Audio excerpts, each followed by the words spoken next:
She's good. Okay, cool. Well, good evening, everyone. It's 5:04 on January 28th. We are here for an open session. I'll go ahead and call the meeting to order now. We'll begin with our land acknowledgement read by our Vice Chair, Director Bauer. Thank you, Chair Ford. The land acknowledgement, native land acknowledgement. We acknowledge the land on which we sit and which we call North Clackamas School District. It rests on the traditional and indigenous lands and village sites of the native peoples of Kalapuya, Chinook, Malala, and Clackamas. We take this opportunity to offer gratitude for the ability to learn, work, and be a community on this land. We offer thanks to the original caretakers of this region. We recognize the historic policies of colonization, genocide, relocation, and assimilation that affected Indigenous and Native families, both past, present, and that will affect those in the future, and honor the resilience and revitalization of our Indigenous and Native communities. We pay our respects to the elders, both past and present, who have been the stewards of this land throughout the generations. Thank you, Director Bauer. The next thing on our agenda is our community request. I'm going to go ahead and read a statement before we begin. Anyone wishing to speak before the board, either as an individual or as a member of a group, may do so by following the district's guidelines for public comment. These printed guidelines are available at each board meeting. Any individual desiring to speak will submit their name, address, and the group, if any, that is represented, and a speaker should give their name and the group, if any, that is represented, and should limit his or her presentation to 3 minutes. Time may be extended at the discretion of the board chair. Speakers may offer objective criticism of district operations and programs that are of a concern to them. The board is restricted from hearing and will not consider complaints regarding any individual district staff member or any person connected with the district. Before we begin, we have 6 total comments. When you're at 1 minute of your comment, 1 minute remaining in your 3 minutes, I will hold this up to let you know that you have 1 minute. When you reach your 3-minute mark, at my discretion, I may mute you. We do only have 20 minutes to do this. We love our community, but we have lots to do and lots to talk about. We want to make sure that we use our time wisely. In addition to that, all comments tonight are individuals' opinions. We've received several emails with all types of opinions for this specific subject of reopening. So please be aware of that as you're listening in the public. Okay, Cindy, are we ready to rock and roll with our first public comment? Yes, first up is Jesse Dobson. Jesse, go ahead and unmute your mic and you may begin.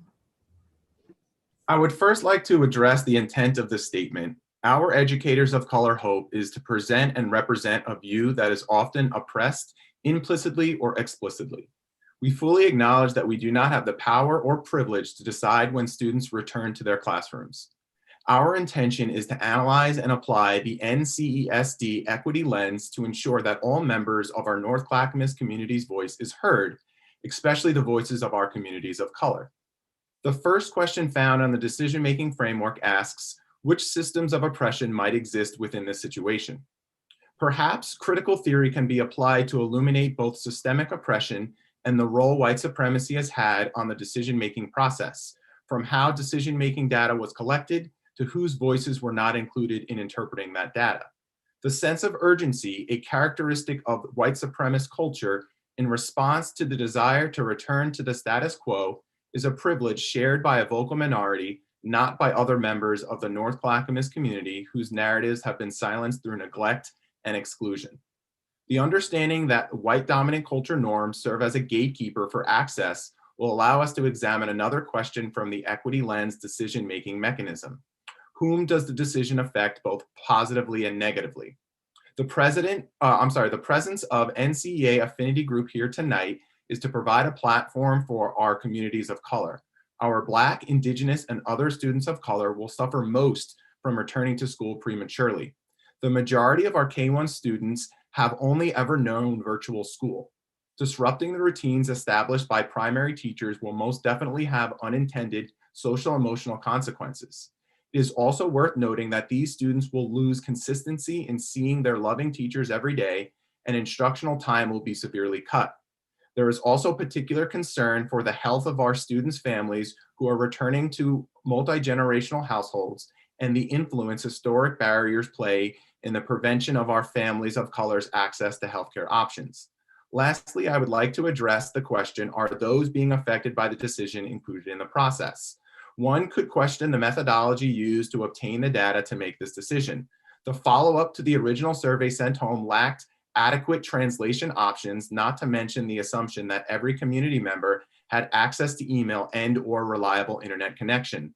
This assumption that families have the same opportunity to provide their narrative is rooted in the canon that is white supremacy. Additionally, the nuances of the structure of the hybrid model were difficult to find and created major barriers for access for our families of color. The consequences of this decision are yet to be known. However, if the social and emotional well-being of our students is at the heart of our decisions, then having students return to their classrooms should align with the district's equity stance and decision-making process. Thank you.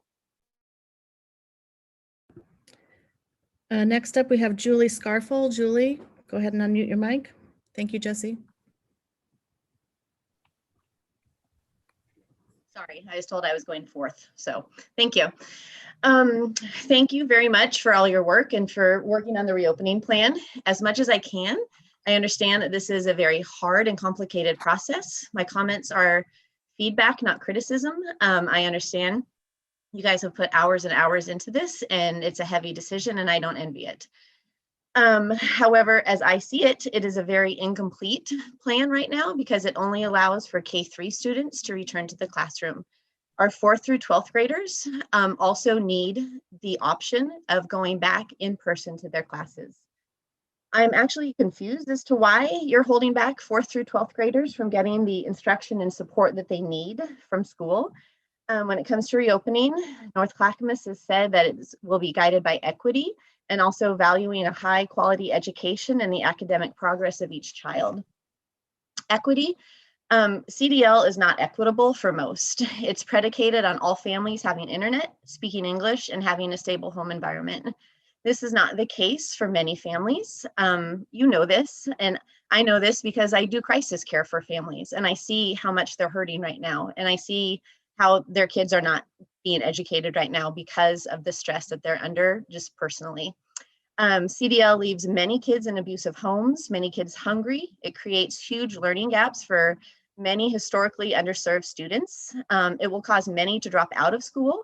And these facts alone, experts tell us these students will earn less over their lifetime and have a shortened lifespan. It leaves many children isolated, depressed, anxious, suicidal, and it leaves many home alone for hours on end, many leading extremely sedentary lifestyles, and it's caused spikes in eating disorders among children. It has robbed so many students of critical support in getting job training, college scholarships, and the necessary help applying for college. And as far as valuing a high quality education, there's data that shows CDL does not provide the education that most students need. Some, it works great, but for most it doesn't.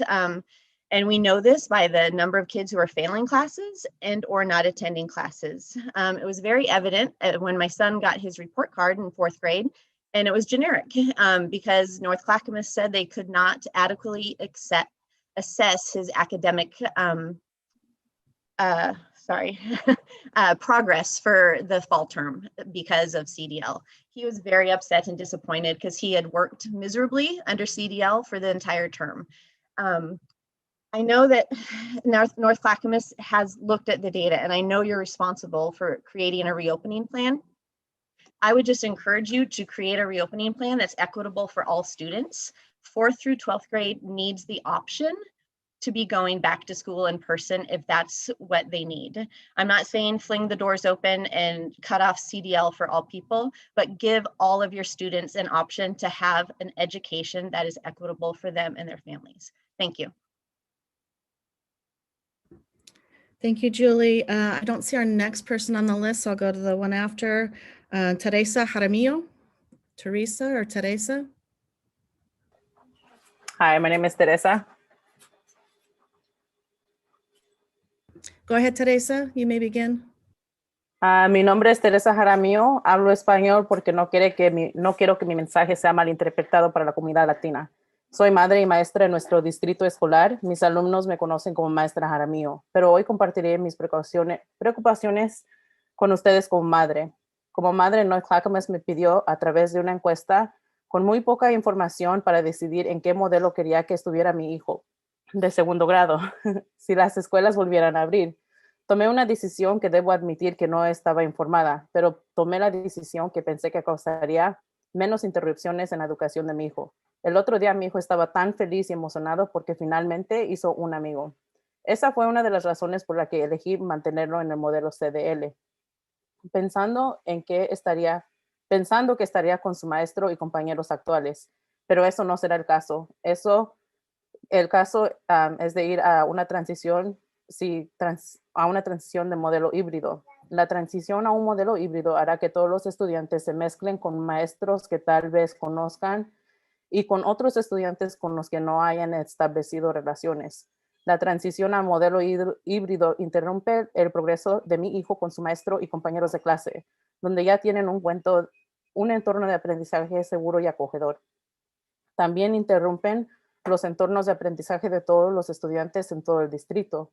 También creo que es fundamental informar a las familias sobre cómo es realmente el modelo híbrido. Entiendo que solo será 2 veces por semana con un nuevo maestro por hora y media cada día. En los días libres, los estudiantes aprenderán de forma asincrónica, es decir, ver videos grabados. Es posible que algunos padres no sepan qué es la escuela en un modelo híbrido. No será normal. Los estudiantes no podrán trabajar en grupos, compartir libros, materiales, leer en pareja. En cambio, se les pedirá que permanezcan en su escritorio, usen una máscara y también que trabajen de forma independiente. El distrito North Clackamas ha comunicado a las familias que estamos en el centro de sus decisiones y que el bienestar y la seguridad socioemocional de cada niño es lo más importante. Aún así, no se siente así para mí como madre y especialmente como madre latina. Les pido que no abran las escuelas y espero que estén escuchando a todas las voces en nuestra comunidad y no solo la voz de privilegio al tomar sus decisiones esta noche. I also think it's essential to inform families of what the hybrid model truly looks like. I understand that it will only be twice a week, face-to-face instruction for an hour and a half. Each day. On the off day, students will be learning asynchronously. Some parents may not even be aware that a hybrid model will not be normal. Students will not be allowed to work in groups, share books or materials, partner read. Instead, they will be asked to remain at their desk, wear a mask, and work independently. North Clackamas has communicated to families that we are at the center of the decision and that social emotional well-being and safety of every child is what is most important. Still, it does not feel like that for me as a mom, and especially as a Latina mom. Please do not transition to a hybrid model. I hope that you are listening to all voices in our community and not only the voices of privilege when making your decision tonight. Thank you for your time. Gracias, Teresa. Next, I don't believe this person's here either. I will circle back around at the end. Renee Ormey Jarmer, please unmute your mic. You can go ahead and begin, Renee. Hi, good evening. Hello, the North Clackamas School Board and everyone here on Zoom. My name is Renee Ormey Jarmer, and I am the director of the Rex Putnam Kingsman Thunder Drumline. The Drumline was established in 2009 and has grown to be a well-known award-winning program that serves Rex Putnam, its feeder schools, and other students in the district. We have been virtual since August, and my request here tonight is that the board allow the Drumline to condition just as the other athletics have been allowed to since November. I am advocating as a Putnam alum, a product of a strong music program, a percussion education specialist, a parent in the district, and as a spouse, my spouse is a 30-year veteran at Rex Putnam High School, and I'm also advocating for a program that has 1 foot in band and also 1 foot, in athletics. I am passionate about this program and the benefits it has brought to many members, the community, and the school district. The Drumline can conduct contactless, masked conditioning following all safety protocols.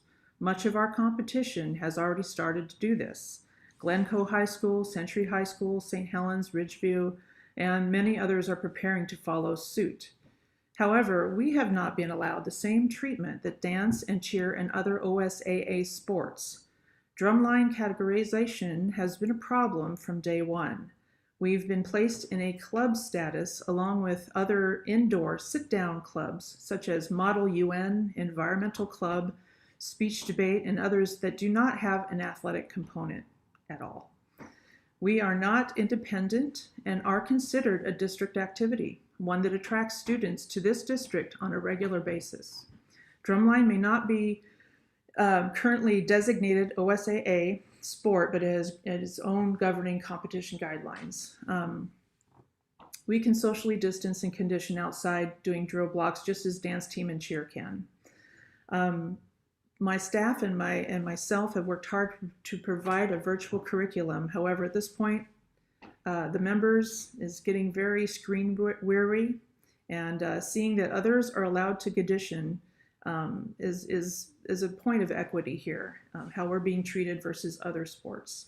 I have submitted my comments to the board that I'm not going to have time to finish all my comments here, but there is a new University of Colorado study out that talks about aerosol guidelines, and that band and music activities, it's not only viable but also safe to hold these activities. And drumline can be outside. We are used to being outside. It's an outdoor activity. We have all the equipment to do so. And so I have the information of the study. If anybody wants to contact me from the board, I'm happy to provide that.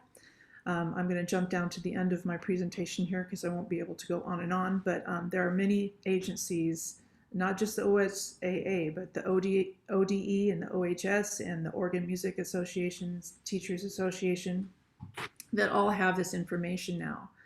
So I really want the board to consider the equity here in allowing sports and not allowing some of the other groups that can be outside.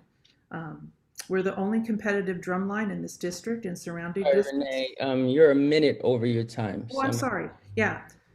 I think I've said what I need to say, and I appreciate the time. Thank you. Appreciate it. And you did make a comment about board members reaching out to you. My suggestion to you is that if you have something we want us to review, is that you send it to us.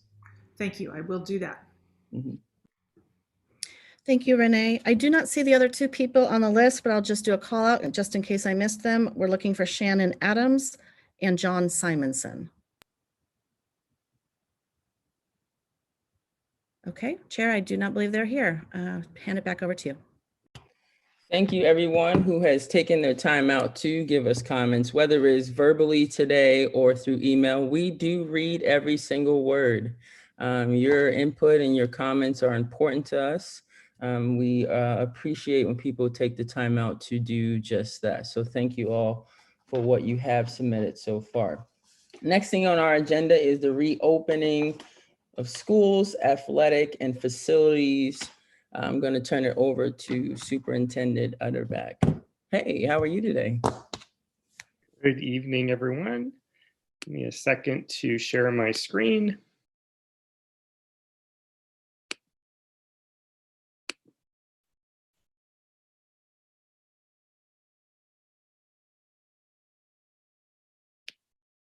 There we go. So I'd like to say good evening to our board of directors tonight, our parents, our students, our staff that are watching this board meeting virtually. Our meeting tonight has one main agenda item, which is the status of reopening our schools, our athletics, and facilities.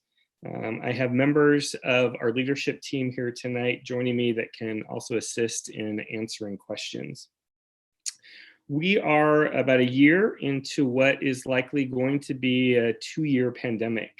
And since we closed schools in March, we've built 3 different instructional models: distance learning for all, comprehensive distance learning, and our virtual online program. And today we continue to build an elementary hybrid model, and we continue to modify that based on feedback. And we're also building a limited in-person option for our students. So tonight, what I'd like to go over quickly with our board, because I know our board would like some lengthy time to discuss, debate, and ask some questions on the recommendations that I'm presenting tonight. But I'll review the superintendent recommendations. They have shifted since our last board meeting. Remind the community where we are in our current status around instructional models. Talk about the new health metrics that have changed since our last meeting. Review the current Clackamas County health metrics. Give an update on vaccine availability and actually vaccine distribution that's happening currently. A quick status update of our elementary hybrid model, as well as limited in-person, an update on activities and athletics, and some new information on community use of district facilities. And then we'll turn it back over to our board for questions and discussion.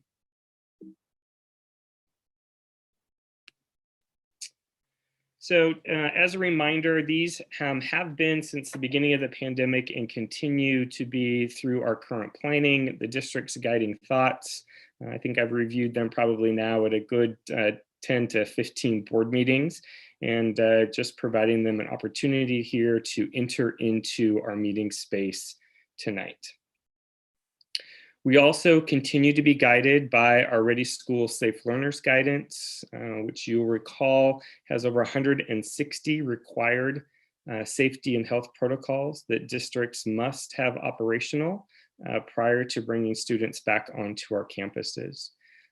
In addition, each of our buildings have operational blueprints for re-entry, which is the plan that operationalizes those 160 health and safety requirements and protocols. And operational blueprints for each of our schools can be found on the district website under our reopening tab. We've heard certainly a lot from our community, our staff, and our parent community regarding making decisions based on equity. North Clackamas continues to be guided by our district's equity lens, and the 7 questions of our lens are projected on your screen. There's also decision-making tools, focus and equity that the Oregon Department of Education has provided school districts with regards to reopening schools.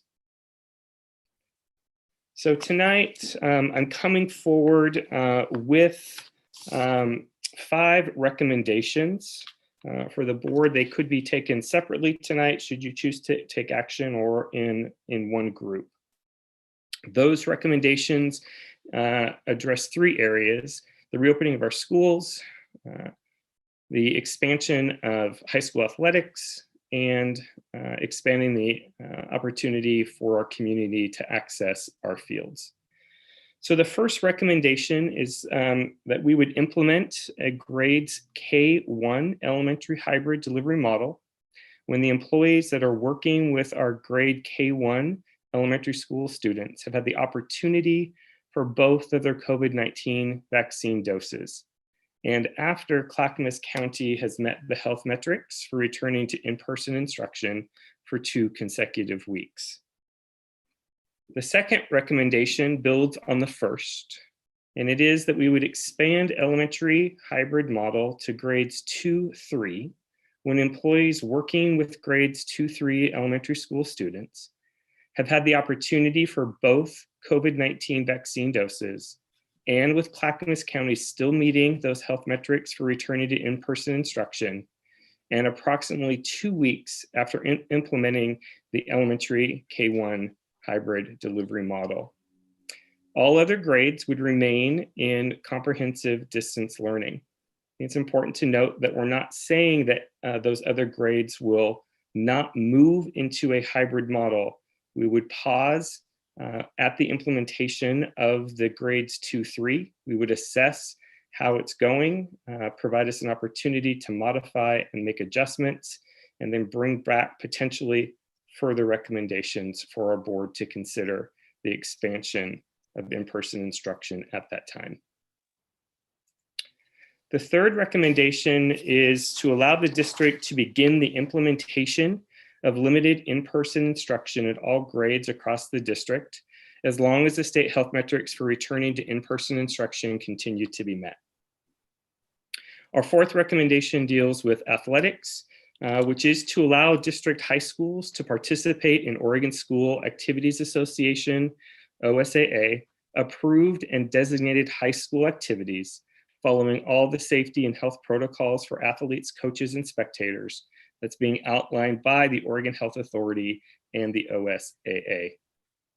And our final recommendation is to open rental of North Clackamas fields to all local youth service nonprofit athletic groups for the spring season beginning March 22nd. And again, following all state and health and safety protocols.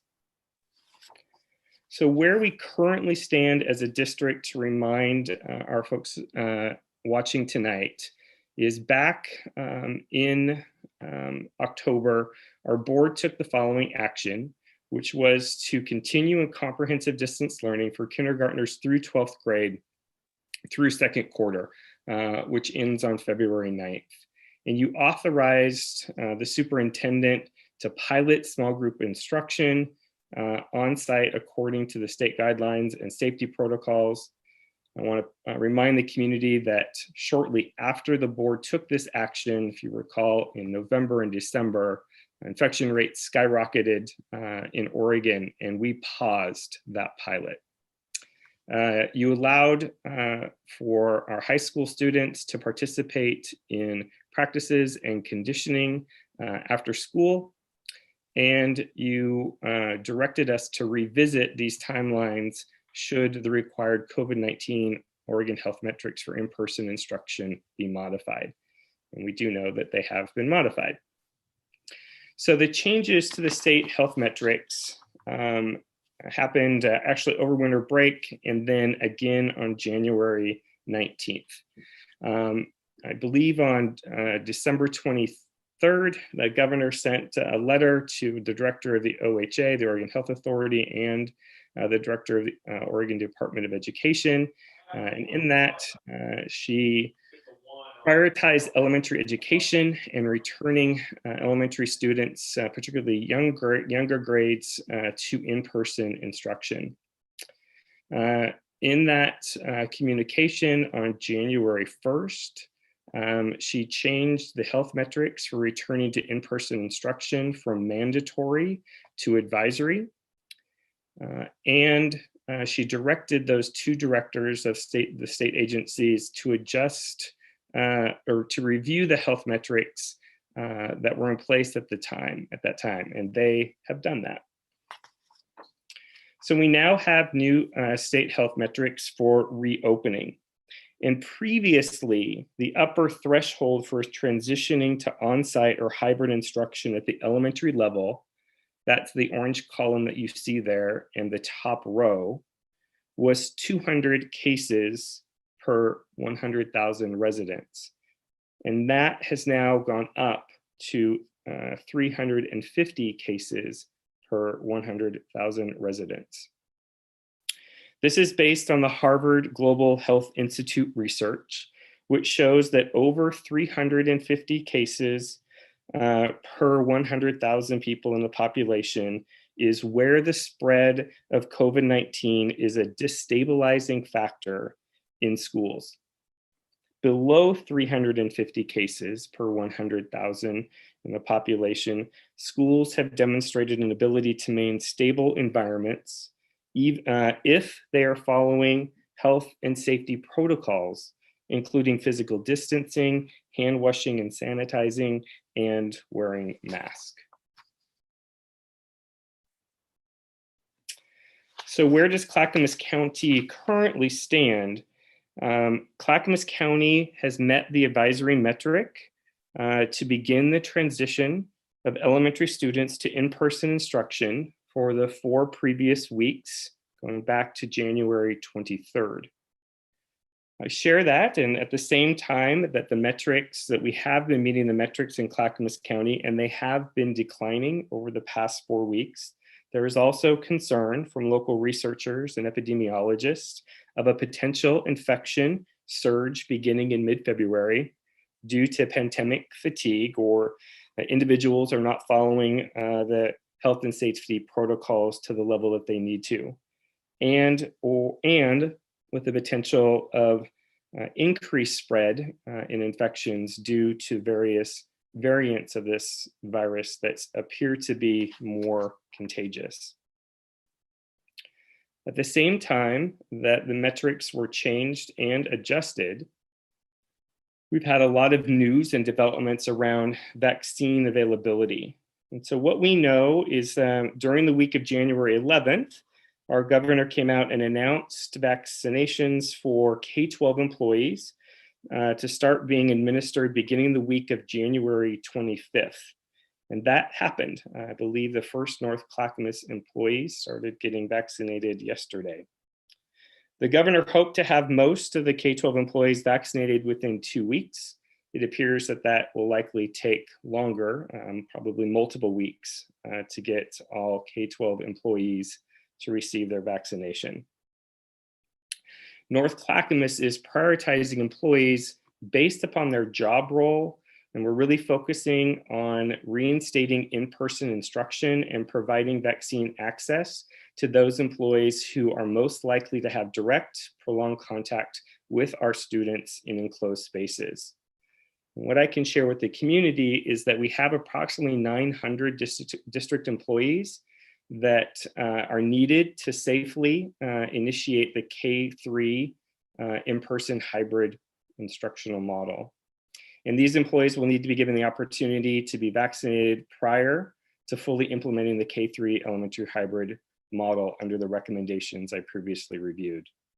And overall, the district has about 2,700 individuals that are eligible for the vaccine at this time.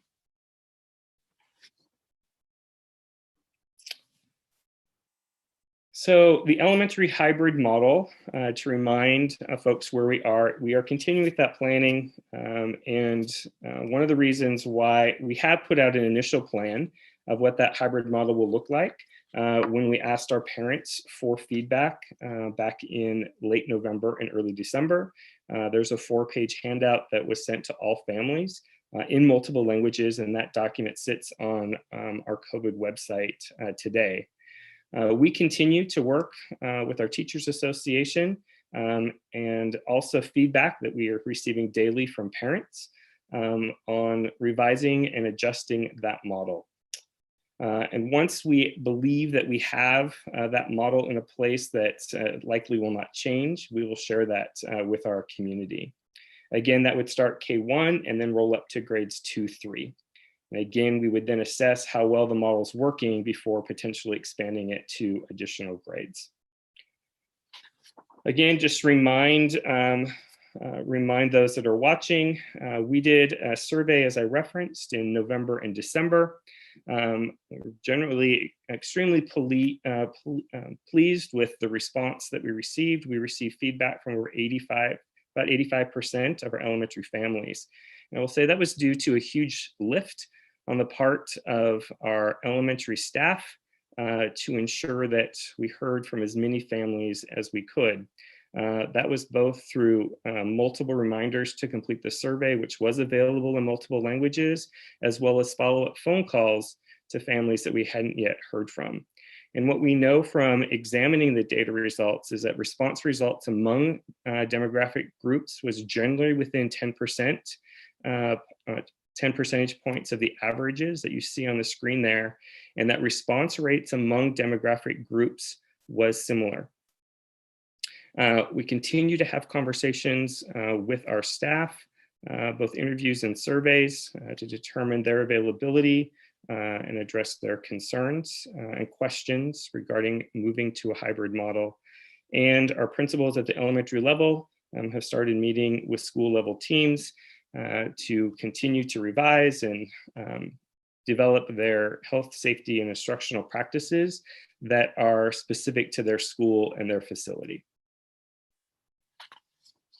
Again, while we continue with daily instruction and school operations, we continue, as I've said, to refine the daily schedule for the hybrid, determine the number of class sections per grade at each school, determine which teachers will teach in the hybrid model and which will remain in comprehensive distance learning, as we will continue to provide that as an option for families.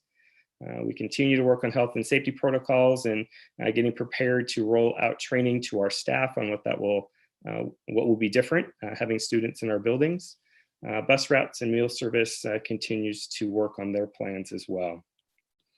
Once the decision is made to move to a hybrid model, we have quite a bit of work to do to recall our employees that have been laid off, primarily bus drivers and nutrition service workers. Staff need to be trained. Parents need that communication that was referenced in our community comments tonight. And we need to make sure that we have adequate staffing. And that is probably primarily in the area of substitutes. When staff do become ill, do we have the adequate staffing to keep the hybrid model operating? We've referenced limited in-person instruction, and one of the third recommendation is to allow the district to begin limited in-person instruction as additional support to students. Again, this does not replace comprehensive distance learning. It's small cohorts of students, about 20 students, short periods of time each week. It's about 2 hours maximum, and provide additional academic and social support to students.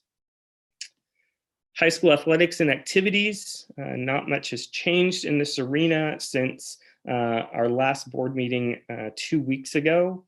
We're getting closer to season 2, which is formerly the fall season of cross-country football, soccer, and volleyball.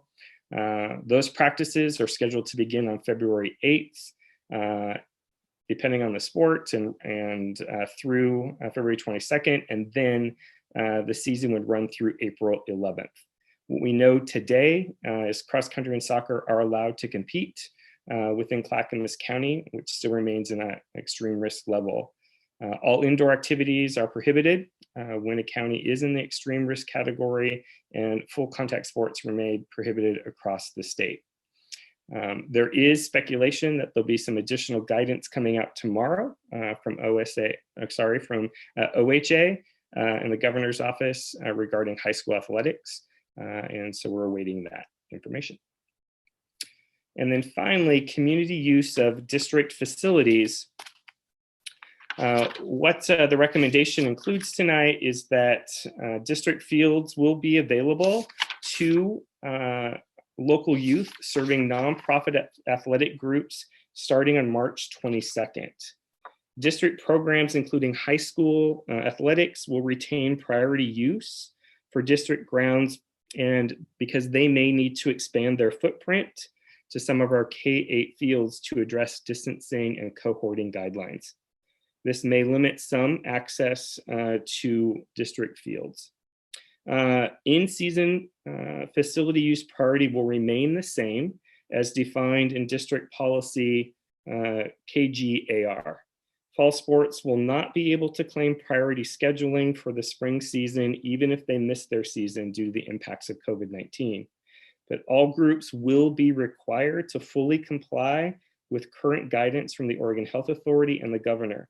And each community group requesting field space must submit to our Director of Community Service a return to play plan, demonstrating their readiness to meet the state guidelines and requirements. Additionally, each group will sign a COVID-19 facility use liability release form as recommended by the Oregon School Boards Association. So I will pause my presentation and turn back over to Chair Ford for questions and board discussion. Excellent. Thank you, Superintendent Utterback, for that information. We appreciate you gathering all of this so we can continue to discuss. Board, a couple reminders. This is an action item, and as Superintendent mentioned earlier, we have the ability of separating them out or voting as a whole. I'd like to interject a third option, and that is to vote on them in the 3 segments that Superintendent has presented. And so that would be the reopening segment, the expansion of athletics, and then the community access to fields. So it's 3 different options that we have in terms of the action item as a whole, as 5 separate recommendations, or my suggestion to add to that is the 3 segments of those 5 separate recommendations. So I'll do a round robin, starting with you, Director Stradle. The 3 groupings would be preferable. Okay. Director Benaloga? Yes, the 3 groupings is fine with me as well. Thank you. Okay. Director Perez? Yes, Chair. 3 groupings, fine with me as well. Excellent. Director Way? The same as what other board members have said with the 3. Okay. Director Bauer? 3 sounds great. Awesome. Director Perez, I had you on here twice. I'm about to call you again. And I also would like consensus about the 3 groupings. So let's go ahead and start some conversation. The floor is open. This is an action item, so I'll leave it up to you to choose how you want to navigate this. If you choose to start with the motion, I'm fine with that. Otherwise, we can also have some discussion. I do understand that is out of protocol in terms of Robert's rules, just so the public knows, but this is a very, very serious subject. So I want to make sure that we're all very clear about where we're going. So the floor is open. Raise your hand if you'd like me to call on you. Director Strado. Yeah, I guess I'm going to start with just some foundation questions because they will apply to like all 3 potential motions. Superintendent Underback, what is the current status of Clackamas County in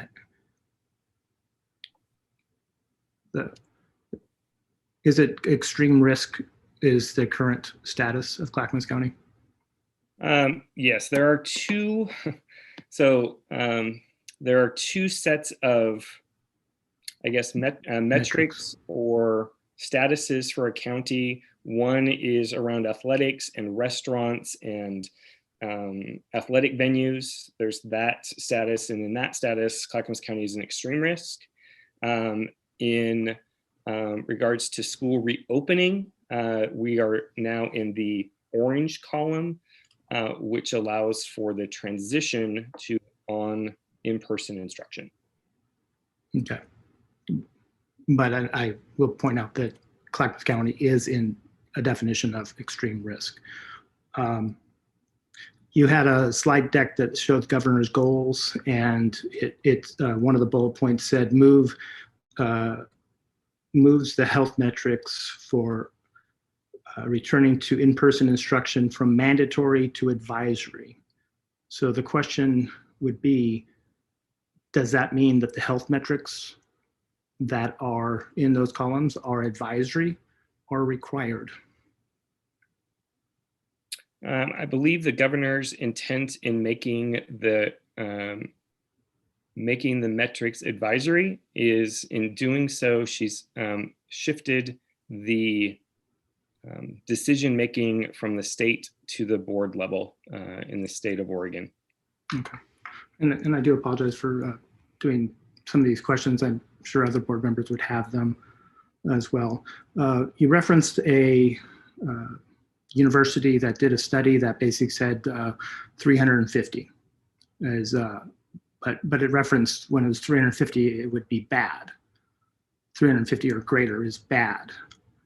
So I do put forward to the community that 349 is also not where you want to be. And the biggest challenge I have when I'm learning more, hearing from the community, is there still is a pandemic happening. And if the petri dish of the United States, if there was a United States shaped petri dish, the virus wants to go where it is not dominant. It is seeking out hosts. And so I'm not on board with 350 as a metric. And so part of the discussion and will probably be is through Robert's rules. If there's a motion, I will be doing a motion to amend to set the metrics at 200 and see what this board feels. Because if it doesn't pass, then it doesn't. I yield back to the chair. Thank you, Director Strado. I left out Director McVeigh on my question, and I apologize. That's why I had Perez twice. Director McVeigh, what do you say in terms of our choices? 3 is great. Excellent. Yeah. I apologize. Charge No it to worries. my mind, not my heart. You know, I love you guys. Okay, anyone else have something they want to ask of Superintendent Utterback? And the floor is also still open. Director McVeigh? Oh, okay. Go ahead, I'll have Tori. Kathy.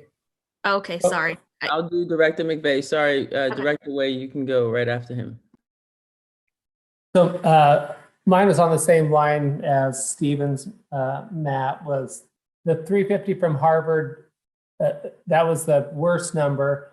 The lower numbers, were they just made up by OHA as guidelines, or did they also break out the 50 to the 100 to that? Do we know? I do not know. What has been communicated to superintendents is that the metrics were based off that Harvard study. So I assume it's all the metrics and just not the elementary. Okay. And should we ask all of our questions, Lieber, or do you just want us to do one? Yeah, go for it. Knock them out. I'm assuming the 322 return community fields opportunity was because of high school athletics and our unknown need to use those fields, because that's kind of a long way since we know outdoor works. And so I want our community to know why we picked such a far out date. Yes, and the fact that getting lots of people on our fields in the middle of the winter does damage. And so we don't traditionally have a lot of people on our fields in January and February, simply because they're, our grass fields are pretty muddy. So that also plays a factor. We need a few weeks to get the grass cut and get them ready as well. And we can't put our large lawnmowers on those fields right now. Otherwise, they'll be massive ruts. And then in the spirit of social emotional learning, is there an opportunity in our definition of limited in-person learning for clubs and affinity groups in small groups to be able to meet on campus and have that connection that they've been missing except virtually? Yes, we're looking at kind of I believe a phased rollout of limited in-person instruction and I would say it hasn't been defined yet. We're engaging our high school principals and our middle school principals, particularly the secondary level, around looking at student data, right? Which students aren't being successful, which students maybe do we have some social emotional concerns with. But we're also looking, right, how can we expand after school clubs and opportunities for kids? So it's under discussion and consideration, and we will eventually, if you give us permission tonight to begin to roll that out, we will begin to finalize those plans and communicate that to our community. And my last question, or my last is not a question, but a comment, and I'm just really pleased that you'll continue to look at different hybrid models, because we have heard from both, mainly from our instructional staff that the 2-day-a-week hybrid model isn't real popular in a number of ways, just the connection and just kids being on their own for 3 days. And I know there's other models out there, and so I just really applaud, like North Clackamas always does, is look to see what is working elsewhere and to do it even better. So thank you. You're welcome. And Tori, you referenced the metrics, and I pulled up the Clackamas County, I pulled up the county metric chart, and it's updated every Monday. It does a 3-week look back on cases in Clackamas County. So it was 349 back on January 9th. It's dropped, then it dropped to 308 on January 16th. And this Monday, it dropped to 226 cases per 100,000. So that's where we are. Hopefully trend is our friend. Director Way. Yes, thank you. And thank you, Director McVeigh, for some of those questions. I did want to piggyback on some of them. So this is a great segue.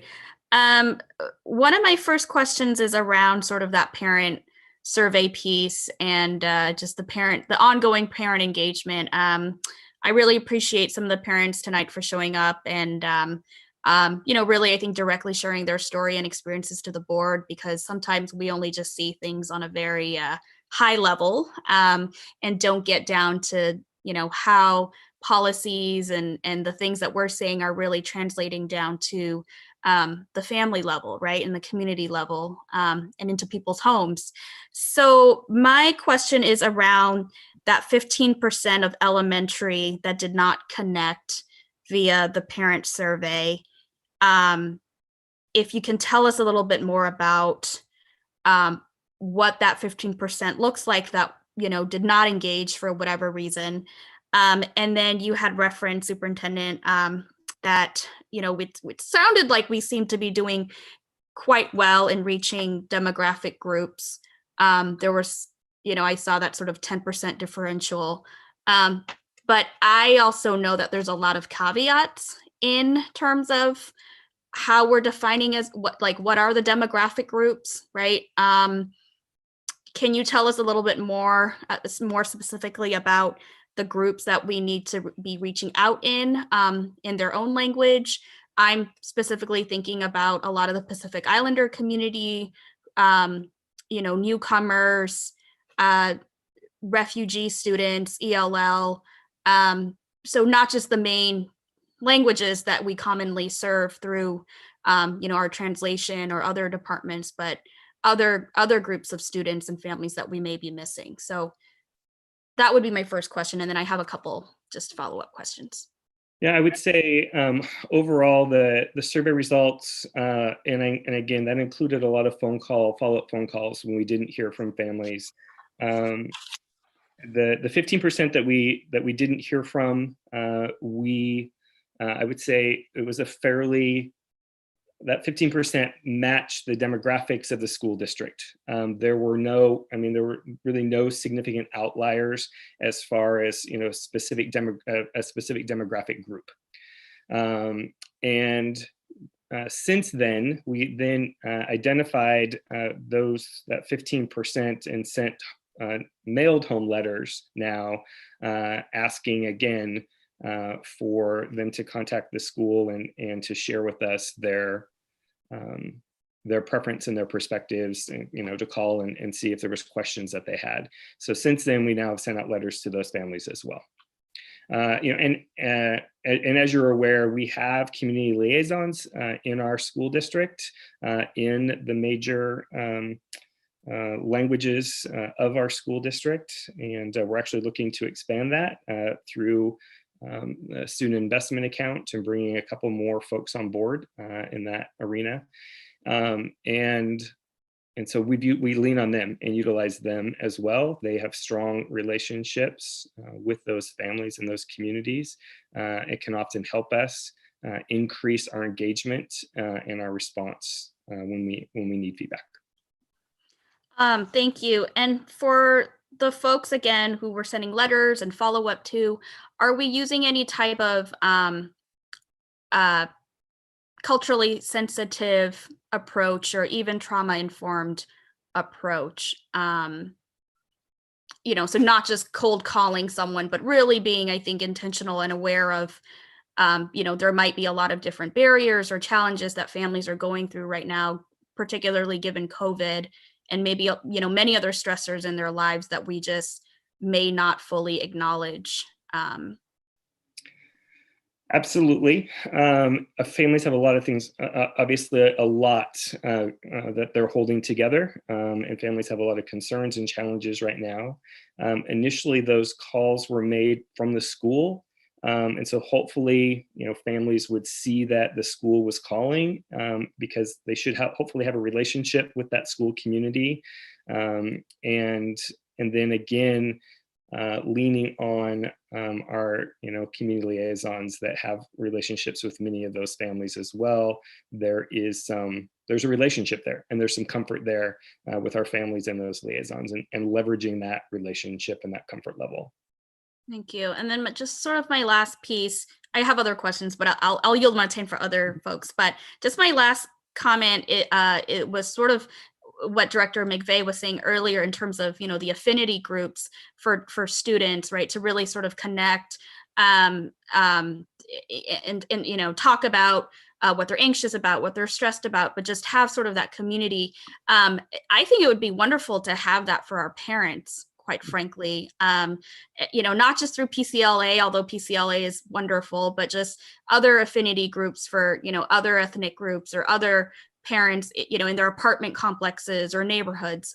And I think as one board member, for me personally, I would love to join any of those conversations if they're happening or if our district is hosting, but I would like to offer that suggestion as well, just so that, again, as a board member, we really see things on a very, very high level and we don't get down to, right, like how folks are really experiencing things on the ground.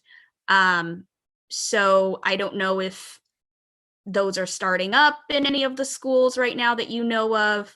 I also want to give a shout out to a lot of teachers right now who may be not only teaching our kids virtually, but who also may be wearing that other hat, right, of like trying to pull together 5 or 10 parents just to offer them social support. So I don't know, is that something that you feel like we're doing now? And if not, can we do that? Can we start being more intentional? I think there have been some intentional efforts at some schools to do that virtually, and continue some of the affinity group and club work, virtually. You heard from one of our community members today of the drumline can't meet in person. They figured out how to do that virtually. That's happening across the district. Obviously, we have some structures in place for some affinity group, parent affinity group. Our madres have continued to meet and doing that virtually. And I think we can certainly, perhaps leverage and lean on our community liaisons to see their capacity potentially for doing that district-wide. Okay, thank you. I'll ask other questions as they pop up later, but thank you, Chair Ford. Thank you, Director Way. Director Bauer. Thank you, Chair Ford. I will follow up a bit on some of the previous questions, and thank you, fellow board members. As far as the survey that was sent out, that was in November. And I think, we're finding out more about hybrid also. And one of the lens of inequity is what are unintended consequences. And I think, our staff, our parents are finally saying, seeing this, focused on it. Would they have a chance to change their mind? And is there more information that you will be sending out in different forms? Because everyone's busy and, they're getting, if they get a whole booklet, they may not be able to read it, so I'll let you answer. Yep, it is a great question. And the answer is yes, more information is going to come. You'll notice that there is not a date on these recommendations regarding when we're going to reopen, and that is intentional. One of the things that you've heard me say for a year now is that we don't control this pandemic. This pandemic has controlled us for the last year. And we've tried very hard as a school district is not to put firm dates out there where then families make plans and then we only have to dash hopes and force parents to make changes. And so we've been very cautious and very careful to say to our, when we make a decision and we're ready to communicate that, it will be hopefully, absolutely accurate. And so we know that parents have some questions and want to know more about what that hybrid will look like, and we're going to get that out to them, just as we did when we started comprehensive distance learning. We put together, a 10-15 page document that really went through what that was going to look like and tried to paint a picture for our students and our families. And we will do that with the hybrid model as well. We also know that reading a 10 or 15 page document isn't, that's not how everyone wants to receive that information. And so as recently this week, we've talked about, doing a video and going into a classroom, showing kids and families what the classroom will look like. It will look different. Right? There's going to be half as many desks there. There will be other furniture that is normally in a classroom isn't going to be there.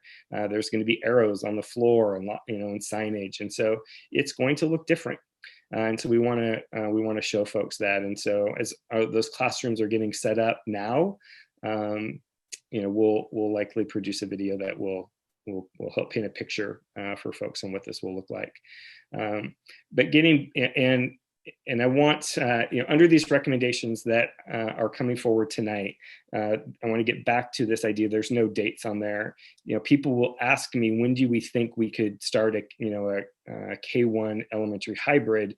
For me, it is probably when you look at this vaccine schedule and first dose, usually 21 or to 28 days gap in between, depending on the type of vaccine. And then up to 10 to 14 days after the second dose. We're probably, if everything goes perfectly and everyone can follow the vaccine schedule, we're probably looking at a March 29th possibility to begin that elementary K-1 hybrid. And that's the Monday after spring break. We're also trying to tie it to a natural break in the schedule. Thank you. I just have one other, and I'm glad that it was brought up about the clubs and activities. And music is so important to people as an emotional stress release too. If there's some way band can be practicing under the, in the bleachers or something, if they're willing to, music choir, all of that. And even CTE eventually. I know there's problems with kids coming from all over the district, and then you have multiple, the cohorts problem, but I know you're working and this is student-centered, and we are concerned and we are aware that people are hurting and that the inequities make it even harder. So we want to do it safely though. So I appreciate what you're doing and taking the time to really know all of the guidelines. I mean, people know about Ready, Set, the Ready Schools Safe Learners, 91 pages. It started out as 50 or 60. We have planning for COVID-19 scenarios, another 41 pages. We have ensuring equity and access, 44, and CDL is 64. And those are kind of just some of the main documents that have been evolving that yes. I'm just trying to keep up with some of it. There is also guidance. We hope tomorrow, we're not, no one's given a date on it, but there is going to be upcoming guidance on the performing arts and how we can begin to provide those opportunities. One of the things that obviously is we know about the performing arts is that they have been in the past super spreader events. And so trying to do that safely is obviously of the utmost concern to us. Right? When you've got students blowing into an instrument, there's no mask on that instrument, or you have kids singing, right? Having that mask on, what's the spacing? So we're having those conversations and are awaiting that guidance from the state on performing arts. Well, I appreciate the care of and interest of safety and health. Thank you. And keeping our teachers healthy too. Thank you. Thank you, Director Bauer. We haven't heard from Director Perez or Director Benaloga. I am ready, Chair Ford. Okay, Director Benaloga. Thank you. So I have a few questions, Superintendent. As far as limited in person, vaccines will also, are the vaccines also tied to the teachers that will be teaching limited in person, I assume? But it wasn't stated specifically, so I wanted to ask. That's a great question. We're going to look and see if we can roll out some volunteers first. Okay. Obviously, there'll be some small groups, but we know we've got some staff that we think would be willing to do that. And then, yes, as the vaccine rolls out, really start to ramp that up. Okay, excellent. And then with that March 29th target date, do you have a sense that everyone that needs to be vaccinated will be able to be vaccinated in the district in order to start that hybrid model? And I know you're not, I know you're not a fortune teller, but what is there a sense that we're going to be able to vaccinate everyone that wants or needs one?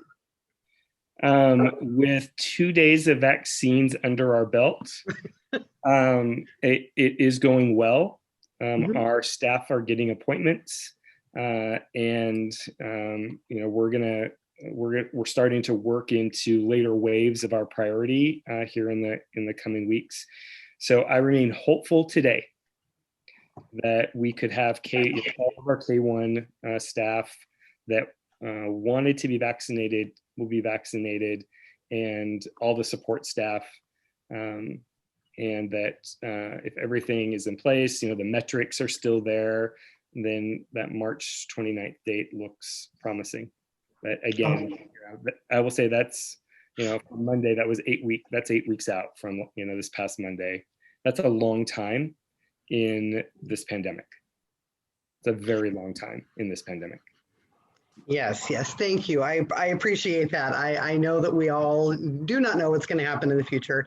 I also want to echo Director Bauer's sentiments that we do understand that our community is struggling, that not everyone is being successful in CDL, and that our families are economically and emotionally and mentally struggling right now. It is a very, very hard and weighty decision that our board has to make, and that our district is working so hard at building these systems that not only keep people safe, but educate our kids. We need to remember that our district staff is there because they wanted to educate their kids. 2 more questions. When you sent the survey out, did families have an idea of what the hybrid model would look like, or did it just say, do you want your kids to go back hybrid, or do you want them to stay home? Yeah, there was a 4-page description of what the elementary hybrid would look like, could look like. There was a sample schedule that was in there. There was, some Q&A in there that we provided families. And so that was attached as a link within that survey. So families would have had to click on the link and, read another 4 pages. But that information was there, and it has been posted on our website. And I keep directing families and staff to that document as recently as this week in emails that I'm receiving. All right, thank you for that clarity. And just one last question. We've heard some real concerns from educators about the current CDL model versus the instructional time and the instructional quality of the hybrid model. Can you talk a little bit about that and explain what those disparities might be? Yeah.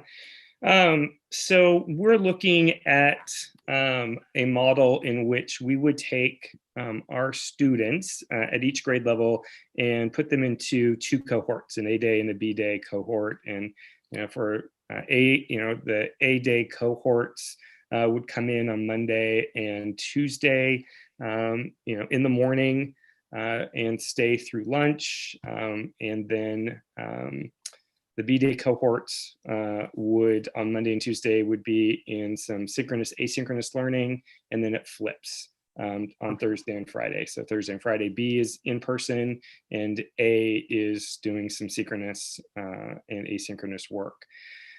So we're also looking then at what the afternoon is for students, right? And that's, I think, that's been a shift that we've looked at based on some parent feedback and based on some teacher feedback of how we can have potentially some online instruction for the group of students that weren't in school that day. So we're continuing to work through that with our teachers. And it's multiple meetings a week as we try to refine and rebuild this, not rebuild it, but refine the schedule that we initially shared back in November. So I think we're probably a week or 2 away from getting that really finalized. And I think once that becomes finalized, we'll get that out to our community and allow them to see that. Okay, and when we have that hybrid with K1, will we be able to bring in 2-5 for limited in person in the same building? How would that work? Yes, so while we're 8 weeks away from potentially opening up K1. We also are looking at some limited in-person instruction opportunities at the elementary level. And you could theoretically do, right, we could be running a K3 hybrid model, and we've have some 4th and 5th graders that are in the buildings at sometimes, for limited in-person instruction. All right, great. Thank you so much. Director Perez. Yeah, thank you, Chair Ford. Couple questions. First, thank you, Superintendent, for the information and the presentation today. And also echo what Chair Ford said earlier about thank you to our community, all our families and parents and staff and teachers and everyone that have sent in feedback and comments and email messages, because we do this as a village and we need everyone's input. So thank you. To echo what Chair Ford said. This is pretty heavy decision, pretty important.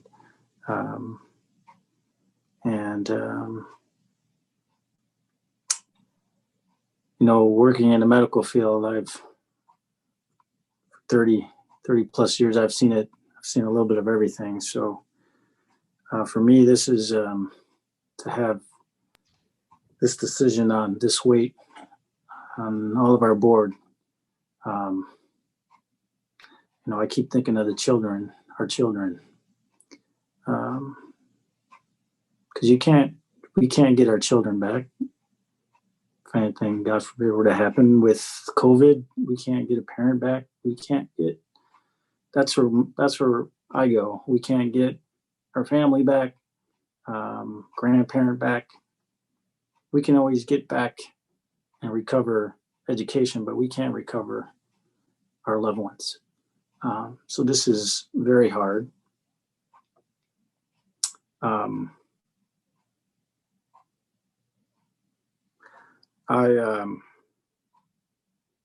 I know for me, this is working in the medical field, this is peak time for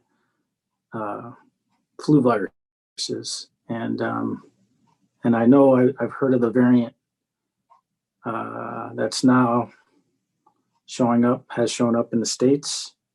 And I think Superintendent, you said they're projecting the surge potentially in mid-February. Yes, So, there are some researchers and epidemiologists that are predicting that. They presented to state superintendents last Tuesday, one individual researcher out of OHSU. And I will say at the same time, right, there are other researchers that are saying, maybe this decline that we're in is the beginning of the decline. And so, as you know, Director Perez, it seems like with everything with this this virus there and its relation to schools, there are multiple research opinions and multiple perspectives, and they don't agree. Yeah.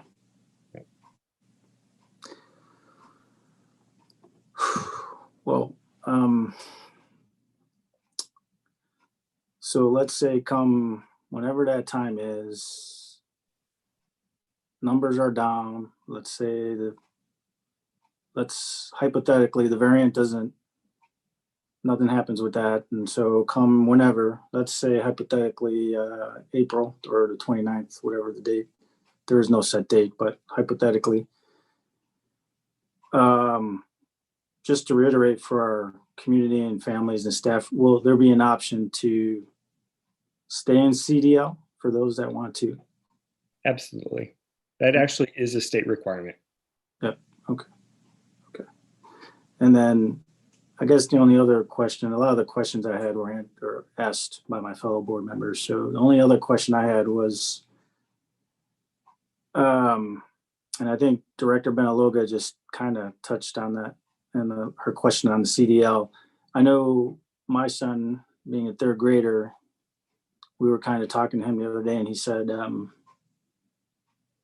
if we go back to school, I'll get to see Miss Matthews. So he has a connection. He has this relationship with his teacher. So I started, I was thinking of all the kids. For those that go back into, let's say we do have that in-class startup, well, those kids that go into the class in kindergarten, first grade, second, and third, have a chance to see that teacher they have on CDL now? I appreciate the question, Orlando, and because I think it provides me an opportunity to explain to the community that what the initial parent survey showed was about, we'll just say 68% or so of our parents were at the time were interested in coming back to school in the hybrid model, and 32% or so were interested in staying in CDL. And so given that data, we know that we're going to need about a third of our teachers are going to need to stay in comprehensive distance learning and provide that for that student population. And 2/3 of our teachers are going to shift to the hybrid model. That is going to require, when that shift happens, and one of the community members referenced it, some students are going to shift teachers in this model. Students that are going to shift to the hybrid model, but their teacher is going to stay in CDL, right? They're going to see a different teacher. So we will do our best to limit that disruption. That is a disruption. We'll do our best to limit those disruptions, but the reality is that some teachers are going to have to stay in CDL to provide that model for our student population, and those teachers may choose to continue to do that work from home. Okay. Thank you, Superintendent. You're welcome. That's all, Chair Ford. I have 2 questions. My first is, I had the privilege of talking to a North Clackamas School District school secretary, and she brought to my attention 2 things that I actually have not thought about, and I have not had any letters on it either, so I'd like to know how we're approaching it. Kindergarten students have never been in the building. First grade students were only in the building partially last year. So these are 2 grades that have never been in these massive buildings, which we all know when we were little people, small spaces were a lot bigger than they are when you return back as an adult. So how much time will be spent on just integrating comfort for students that have never participated in education in the buildings? So that is again a great question, and we were in conversations in the last couple of weeks about as we look over the course of these next potentially 8 weeks that we have while staff are getting vaccinated, can we leverage the limited in-person instruction to bring in some of those kindergartner students and start doing some of that orientation over the course of the next 8 weeks? Was a group that we said that they would probably benefit from that, obviously. So that, that's I think one idea that will help to, if we're able to do that, to, I think address some of those concerns and those questions. Thank you. My second question is about disruption in education. We hear a lot of discussion pre-COVID. Disruption in education had statistics to it. So what is a statistic for learning loss when students have disruptions in education? What are the effects of that? I think one of the pieces, I can't recite that off the top of my head, but any percentages, we as a country, we've never experienced this kind of disruption before, right? We have never shifted entire school systems to an online model. And, so there's certainly going to be the opportunity for a lot of research out there on what did the, COVID-19 pandemic have long-term on students. we continue to talk as educational systems about what are going to be some opportunities that we will have with regards to some of this COVID, you can call it COVID loss, but COVID recovery. So I think if we can, for this spring, if we can get students onto our campuses and do that safely, which I believe we can do, I think it opens the door for us to look at what summer looks like and how can we leverage some summertime to help with that recovery, maybe some of that instructional loss. Excellent. And my last thing is a suggestion. Many of the letters that we've received from the community have suggestions that we have not looked at a particular area. It's usually something very specific to what they're experiencing. And as we all know, that when you're in difficult times, your experience is all you can reference. So I would love if we could create a Wordle of all the things you guys have considered one-worders, right? Where the community can look and see all the things you guys consider. Because what I do know is that this district has considered a lot. And I don't want us to miss an opportunity to communicate all of these dynamic pieces that have been considered so that they can look at that list and see themselves on the Wordle and identify that they've been thought about. I hope the community can hear this. This is not an easy thing, as we all know, but there are so many people who are considering specifically your situation, and you may not know it. So my suggestion is that we have the Wordle so we can at least give people that visual and know that they're being thought about. Okay, so the floor is open. We've decided that we're going to vote on the 3 areas, so one area being reopening, the other area being expansion of athletics, and the last but not least area, community access to fields. So floor is open.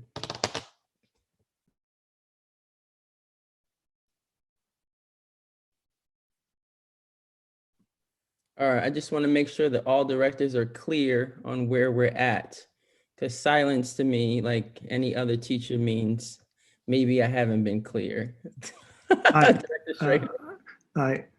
I'm going to jump to the third one because it kind of starts us off, and hopefully the conversation in the process. So I move approval of superintendent recommendation to allow district high schools to participate in Oregon School Activity Associations, OSAA, approved and designated high school activities follow all safety and health protocols for athletes, coaches, and spectators as outlined by the Oregon Health Authority and OSAA. And I believe because we're grouping, also included in this motion is to open rental of NCSD fields to local youth services, nonprofit athletic groups for the spring season beginning March 22nd, while following all state health and safety protocols. So probably second, been moved and seconded by Director McVeigh. Thank you. Any additional discussion needed in this area? I can, this is Director Shadle. I can support this because of the outdoor activities. The other OSAA has more time and energy to understand their expertise, and so I'm following their guidance. Excellent. Any other discussion? Okay, seeing none, let's go ahead and vote. I'll do a roll call. Director Schradel, how do you vote? Aye. Director Benaloga? Aye. Director Perez? Aye. Director Way? Aye. Director McVeigh? Aye. Director Bauer?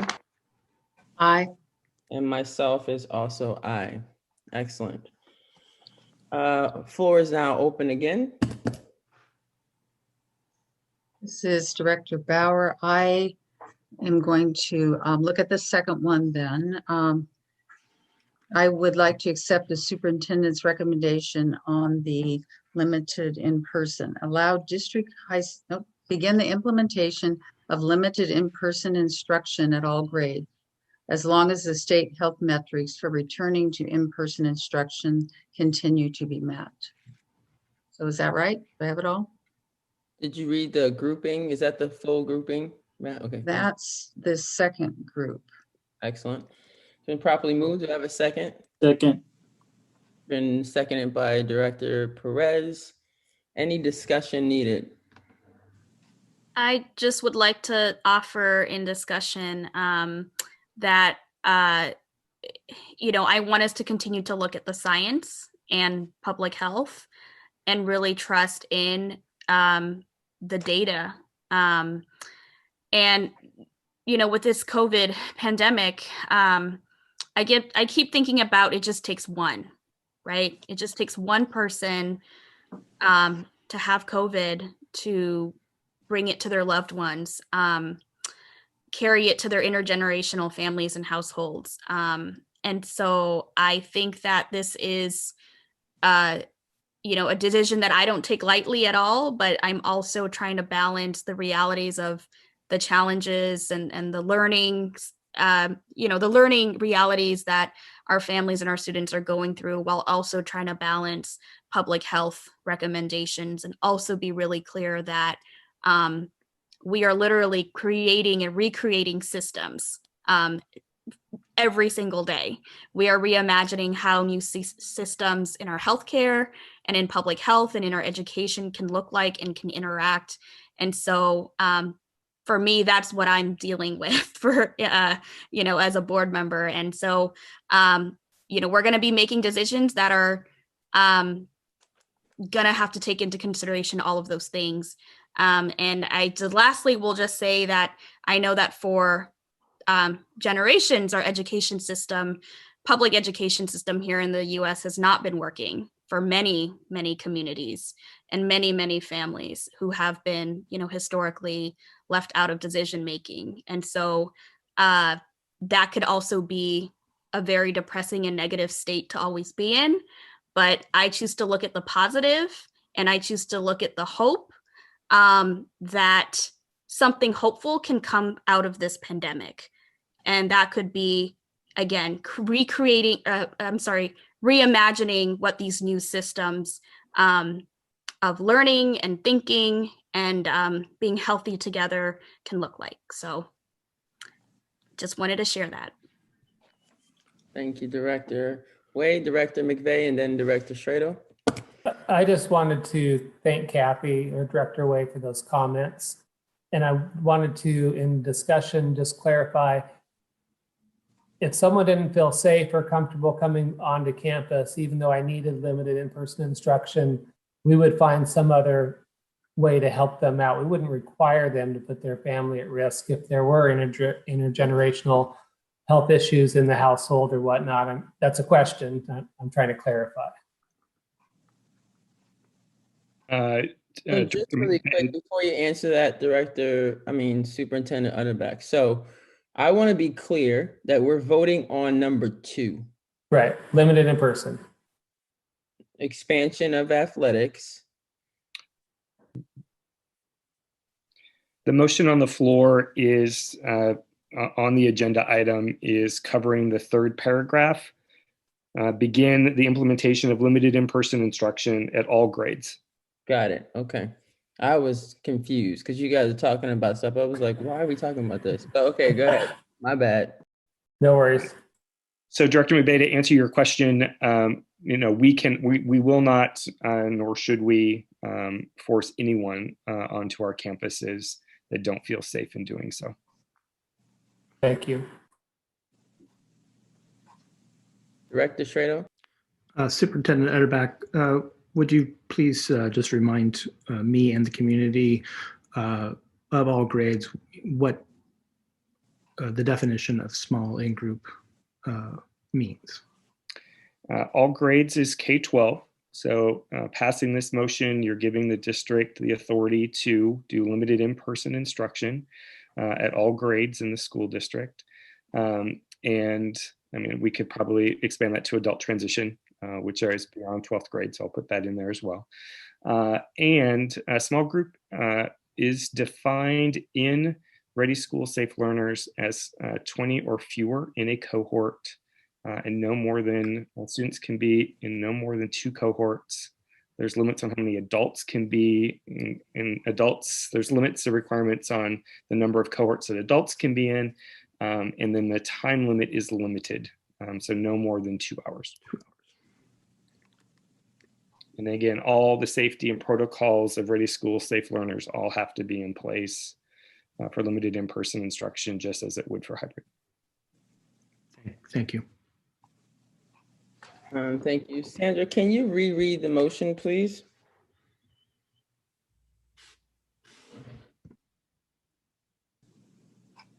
Would you like me to read it, Libra?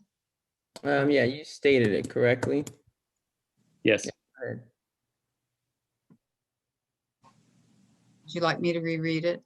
yes. Chair? Oh, okay. It was accept the superintendent's recommendation, the third paragraph. Begin the implementation of limited in-person instruction at all grades as long as the state health metrics for returning to in-person instruction continue to be met. Okay, so I need clarity as chair because I'm confused at this moment and I don't want to move forward without being clear. We all agreed to vote on 3 sections, correct? So this is not a section, correct? This is a paragraph. Got it. So we're out. That's why I'm confused. Oh, Everybody. I just want to be okay. clear. But the motion's on the floor. The motion's on the floor. Yeah, So we're already here. Director Schradel? Yeah, this would be conversation or a discussion of the current motion that's on the floor. This one does also include, I'm jumping to a different screen, include following the state health metrics for returning for in-person. And so my motion to amend Director Bauer's motion would be to include the superintendent's recommendation. I'm going to retract. I'm going to be doing a motion to amend, so I don't wish to make a change. Okay, motion Chair still. Ford, can I just have a clarity or clarification question? Yes. So I guess I thought maybe the first 2 paragraphs had to do with hybrid. And then I took the limited in-person to be the second. So was I off? So the 3 segments that I heard Superintendent announce were reopening was 1, and it had several sections. 2 was expansion of athletics. And 3, which we've already voted on, community access to our fields. So the Director Schradel, that would be, we did pass the 2 together. So the for community access, we did do together. Yes, we did those together. Right. So I'm taking action on both the athletics recommendation regarding OSAA and the field rentals. So I Wait, think say it again. I missed your first part of your sentence. The board has taken action on both the athletic recommendation and the field recommendation. That was the motion that Director Schradel made and passed. And so I think that's where the confusion is you wanted to separate both of those and they're together. Got it.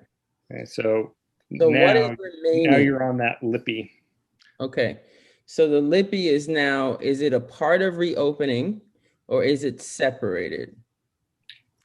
I just made the motion separate. Okay. So when we do the reopening portion of it, just for clarity, doesn't mean we have to, this section is now away from that. Is everyone clear with me? Because I don't want us to continue to keep talking about something that, is in another section. Director Strado.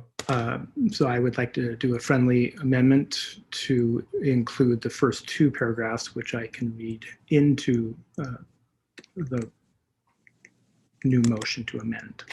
Excellent. I motion to amend to include the superintendent recommendation of implementing a grades K-1 elementary hybrid delivery model when employees working with grades K-1 elementary school students have had the opportunity for both COVID-19 vaccine doses, and after Clackamas County has met the state health metrics for returning to in-person instruction for 2 consecutive weeks. And the second paragraph, expand the elementary hybrid model to grades 2-3 when employees working with grades 2-3 elementary school students have had the opportunity for both COVID-19 vaccine doses, and with Clackamas County still meeting the state health metrics for returning to in-person instruction, and approximately 2 weeks after implementing the K-1 elementary hybrid delivery model, grades 4 through 12 will remain in comprehensive distance learning. And properly moved, amended. The motion has been properly amended. Do I have a second? McVeigh, second. Been properly moved and amended. The motion has been properly amended and seconded. So now, just for clarity, the first motion that Director Bauer put on the table is now dead because we second that. So the discussion now is based on what Director Strado has added to that first amendment. So any discussion needed? The reason I amended the motion was to group all 3 items that have to deal with state health metrics so that they're together for one conversation. Other discussion? Anyone need clarity points? Because I do understand that when there's amendments, it can be very confusing. So please don't hesitate for clarity, because we want to all be clear on what we're voting on. So Chair, yes, just so that I'm clear on this, we're voting on the first three sections that the superintendent. Okay, thank you. Director Strado? Just for clarity, we're exclusively only voting to expand Director Bauer's motion of the third paragraph to include the first and second paragraph. A vote yes for this would not be approving paragraphs 1, 2, and 3. It would only be to be merging that. We would go back to the original motion now to include paragraphs 1, 2, and 3. Yes, thank you for that, Director Strado.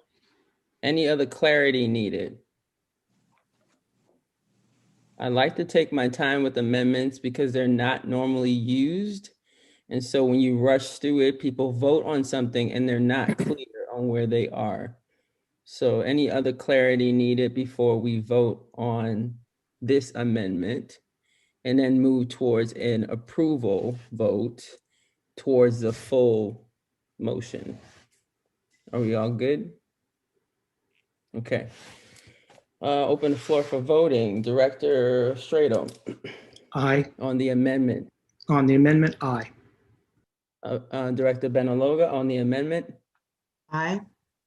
Director Perez on the amendment. On the amendment, aye. Director Way on the amendment. Aye. Director McVeigh on the amendment. Aye. Director Bauer on the amendment. Aye. Excellent, and I'm also an aye. So now we are back to a motion that has been amended with those 3 things in there. Okay, any discussion on that? Director Strado. And I do appreciate your, I do appreciate you. This is going to be a motion. And then if it passes, then I'll be able to do discussion. So the motion is to modify So are we, so clarity, because Yep. you're my, I appreciate that. my Robert's rules person, you're about to make a motion, but we just amended a motion that we never voted on. Let me jump back to the screen where I see us. Chair Ford, we voted to amend Mitzi Bauer's, Director Bauer's motion to include all 3 paragraphs. So now we're back into a discussion phase of the 3 paragraphs in totality. Perfect. And so I wish to offer an amendment to the entire 3 paragraphs. Got it. Okay, clarity. Okay. Are we all clear now? Go ahead and make your amendments. First, you got to pull up. I seek approval. I do a motion to amend the wording of the 3 paragraphs that reference the phrases of Clackamas County has met the state metrics for returning to in-person instruction for 2 consecutive weeks, with the spirit of the following wording. Clackamas County health metrics for returning to in-person instruction shall be below 200 cases per 100,000 for 2 consecutive weeks. Okay, it's been properly amended. Do I have a second for that amendment? Second, Okay. So Director Perez. amended and second by Director Perez. Any discussion or clarity needed about this amendment to the original motion? Director Bauer. Just want to be sure the 200, when I look at the new state health metric for reopening, it's on-site and hybrid is 50 to 200. Transition is 200 to 350. So where's the 200 in that? The yellow column, the orange column? I just want to be sure I'm understanding, Director Schroedel, what you're asking. And Chair Ford, may I respond? Absolutely. I'm seeking a motion to be less than 200. It's, and I guess I need to answer Director Bauer the long way of the why. We've all been on the board for different times. This is also for community to hear. I mean, because this is not an easy task for us, community. Please understand, we all have different life experiences, all different skills, all different amount of time to do research and different types of research. And so I'm going to start by saying, school boards, our job is traditionally dealing with curriculum adoption, the number of days, the type of instruction, and because of the stress, I will use a small piece of humor and say that Superintendent Utterback exclusively picks the snow days, and so you can direct your comments towards him. On July 16th, I presented data from Clackamas County and how we were doing, and I'm going to do my best to remember that because that was roughly 6 months ago. We had 33 students age 0 through 19 with very low, that were hospitalized with no mortality. That data today, and I should say in July 16th, the infection rate from age 0 through 20 was at 15.3%. Today's numbers, age 0 through 9, is at 5.1% per 100,000, and 10 through 19, age 10 through 19 is 10.2. So it's at the 15.3 it was in July of 2020. Hospitalizations have doubled. We've had 1 mortality. Hospitalizations of age 0 through 9 is now at 1.1%. So the cases are low. So why would Director Schradel, myself, be so passionate about this? We don't have a lot of trend. You know, we have this data from January and it's looking good. It is. I'm happy to see the numbers be there. but I'd like to see a longer trend than what it is, because if we're wrong, a student, pre-symptomatic, asymptomatic, could go home and give it to a multi-generational home, could give it to a parent who's that vulnerable, or a grandparent, and that scar, that emotional scar of growing up, knowing that you participated or you unknowingly gave a loved one COVID, weighs heavily on me. The Y200, it gives us the flexibility. When I hear 350 and higher is bad, like really, really bad, if we're at 200, it gives us time to flex and mold and find out what it is. You know, if we are wrong, people don't come back, and we will contribute to the spread of this virus. I'm sorry to take so much time. I will end with this. A student sitting in a chair listening sheds virus, pre-symptomatic, asymptomatic, the least. A student asking a question sheds virus at a higher rate. A teacher projecting their voice sheds virus at the highest rate, just like if they were a singer. Now, I understand we're going to be vaccinating our staff, but we cannot require staff to be vaccinated. We cannot require them to do that. So there are people who don't believe that this virus is real. And the last thing I will say is it's also flu season. We closing down, opening up, closing down, opening up, the disruption to the students and to the families is detrimental. And I hope I answered your question, Director Bauer. Director Bauer. Thank you, Director Schertl. And I do agree it's utmost to have in mind care and safety. But yeah, that my question was, and maybe the superintendent can answer, how is that changing the yellow and orange on the metrics from the county? Because what I see is now the orange was we can transition between 200 and 350. So I think what I'm hearing you say, Director Schertl, is that now that's we can't begin to transition until 200, but how does that change going back to on-site and hybrid? So Director Bauer, for clarity, his amendment says below 200. But I'm asking for what category? I just want to be sure I understand. So the 200 to 350 is one category, correct? Mm-hmm. So below And that's 200. Okay, so only that category. Yeah. It's just going to be below 200. That doesn't change the on-site and hybrid, correct? I just want to clarify that. It changes the metric that is specifically needed.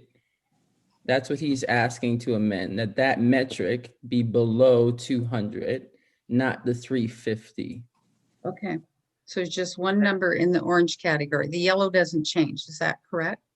Superintendent Utterback, is that the way you're taking it?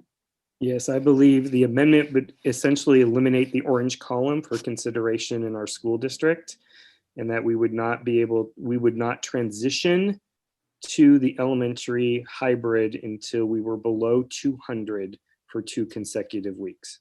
Right, so 199 would be the beginning of consideration. I just want to be sure I understood that. Thank you. Out of the 200 to 350 range, correct, Director Schertl? Yeah. Yes. Yes. Thank Other you. clarity about the amendment. Clarity needed, discussion needed about the amendment. And I want to restate the fact that we are on the second amendment, and it is specific to the metric being below 200 to amend that amended motion. Are we all clear? Okay. It's been properly moved and seconded, so we're going to vote on the second amendment. I'm sorry.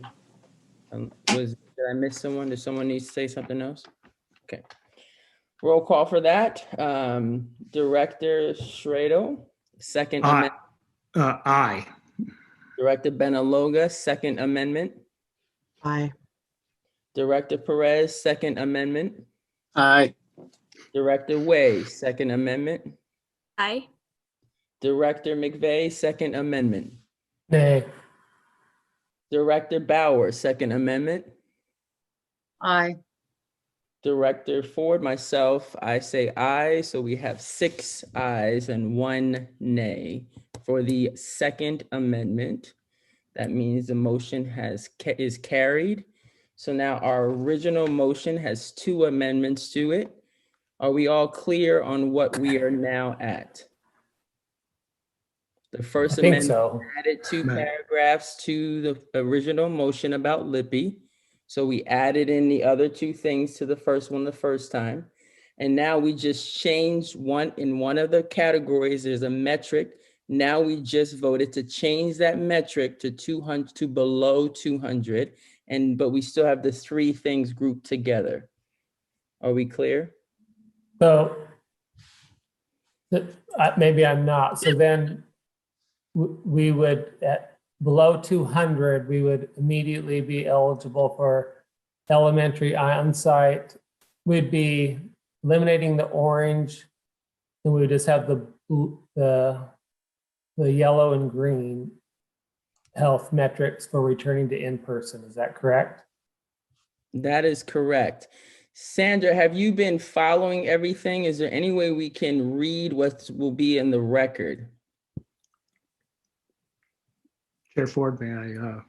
Yes. Because 3 paragraphs have slightly different wording, but it has the same intent of state metrics being at the 350 prior to the amendments.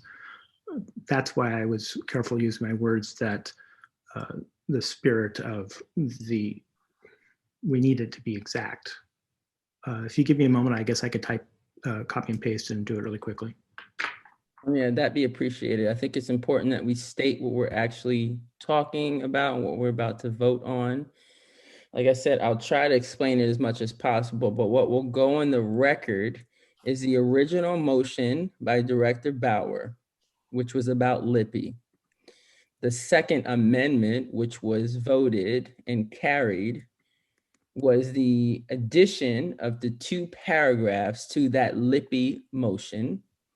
And that was then led us to the third amendment, which was motioned and carried about the metrics being changed within those first 3 paragraphs. And that's where we are now. I will tell you now that this is probably the part of Robert's rules that I hate the most because we're all confused. But hopefully, once we read it, we then can all be on the same page, discuss what we're voting on, and then vote.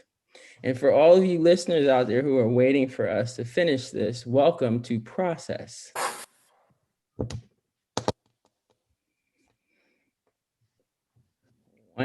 Chair Ford, I'll need about 30 seconds more. So I'm on my last paragraph. Not a problem. We want to get it right. This is a very serious and very important discussion and motion. So we do not want to get this wrong. And I don't want anyone to vote on something that they are unclear about. Voting is a privilege that we have. We do not want to take advantage of it in any way or not recognize the power of it. So let's all be very clear.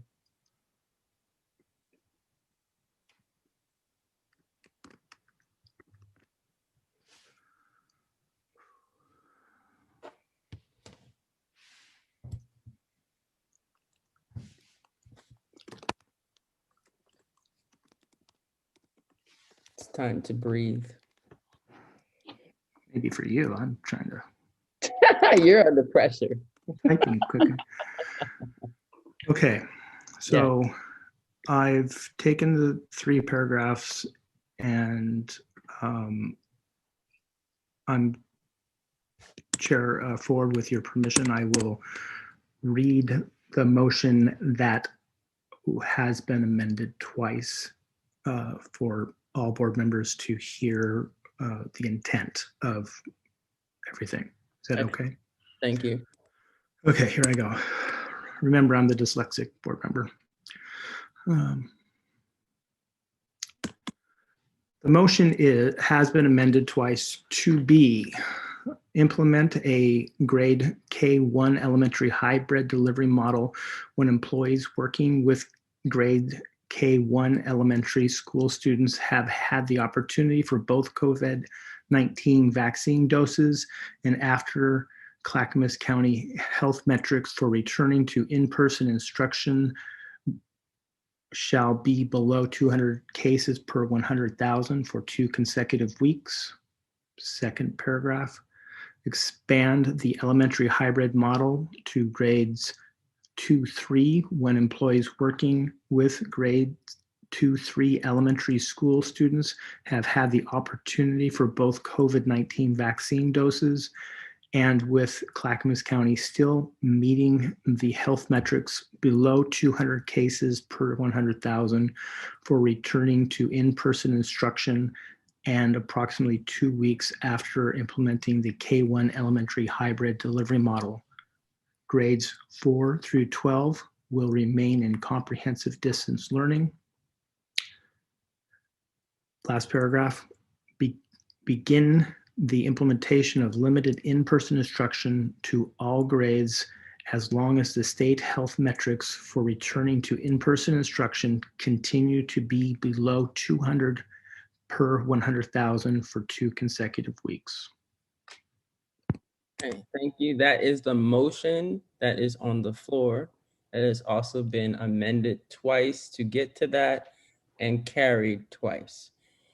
Do we need any other clarity or discussion at this point about that? Thank you, Director Stradle. Out of kindness to our board secretary, I want to confirm that Sandra did get that. Excellent. Thank you for that. And I can email Yes. it to her. Chair Ford, I did. I have recorded it as per Stephen has stated. Excellent.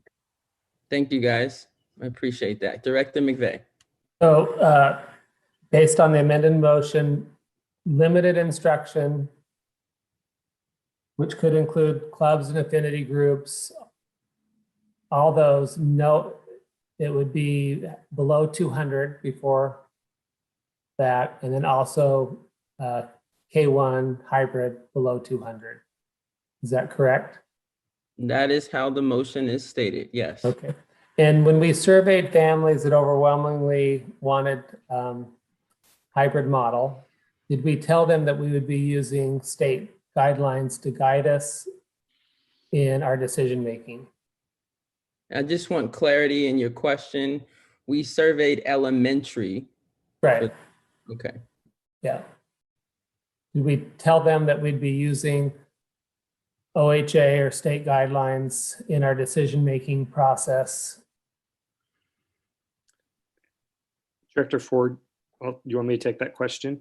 Yeah, I don't know the answer to that. So when we surveyed our parents at the end of November and the first part of December, the metrics were still mandatory. So I think it would have been assumed that we would have had to follow those at the time of the survey. January 1st, those metrics became advisory. Director Bauer. But also those metrics were lower when you surveyed parents, correct? They were. Yeah. That's why I don't have a problem with that number changing. And did we is there any data that 200 is that much safer than 350, or is this just a number that Stevens pulled out? So that's the categories that we have, those color metrics. And so based on that, they are what they're assuming in terms of, or what they're projecting, what science is telling them, the levels of spread are less or more according to those categories. Got it. I just have a clarifying question. So does this also assume that when we do transition into this model, that folks will already be vaccinated? Yes, the vaccination is attached to this decision. Yes. Okay. And it's not just teachers, but it's other school staff as well. So All bus staff. drivers, mail providers. Okay, excellent. Other discussion, clarity, Director Strado? I just wish to say thank you to the board for allowing me to do those amendments. I spent time with on phone calls with the state epidemiologists. I've spent a lot of time on this, and asymptomatic and pre-symptomatic people, students, staff, anybody, they do not live at school. They do go home. And so I appreciate everybody hearing what I had to say. Thank you, Director Strado. Director Benaloga, did you have your hand up? I did. I have a quick question as far as, just for clarification, for where it says begin the implementation of limited in person. And so we're going to wait for limited in person and to transition to the hybrid until we are below 200. And what other activities are affected by that? Because someone had mentioned that it was also the clubs and the affinity groups. So for them to meet, does that include even groups that are asking to meet outdoors, or what will that mean for those groups? Superintendent, do you want to take that one? I think it's going to depend on how we want to define limited in-person instruction. The way that we have defined it thus far is that limited in-person instruction are these cohorts of 20 students. And I am questioning whether the motion as it's currently stated would prohibit us from bringing clubs in outside and after school, or things like the drumline, if they were outside and after school. They are not OSAA sponsored sports. And so I think as a superintendent, I need clarity on the limited in-person portion that is now less than 200. Is that for indoor activities and outdoor activities, or is it just for indoor activities? Director Strado? You know, the motion that we have before us and seconded is a living document. Mm-hmm. We have future board meetings. The board leadership can meet and work with superintendent to better define it so that I can understand it better, to better represent our community and keep them protected. And so I am open to improvements always. Mm-hmm. But when we have this slate of things to do and we clump them together, I do believe this is the best decision, and next board meeting we can improve things. Mm-hmm. So I will say that there is room to place what Director Strado said into the motion. It would require a third amendment, but that is an option if people feel comfortable with that.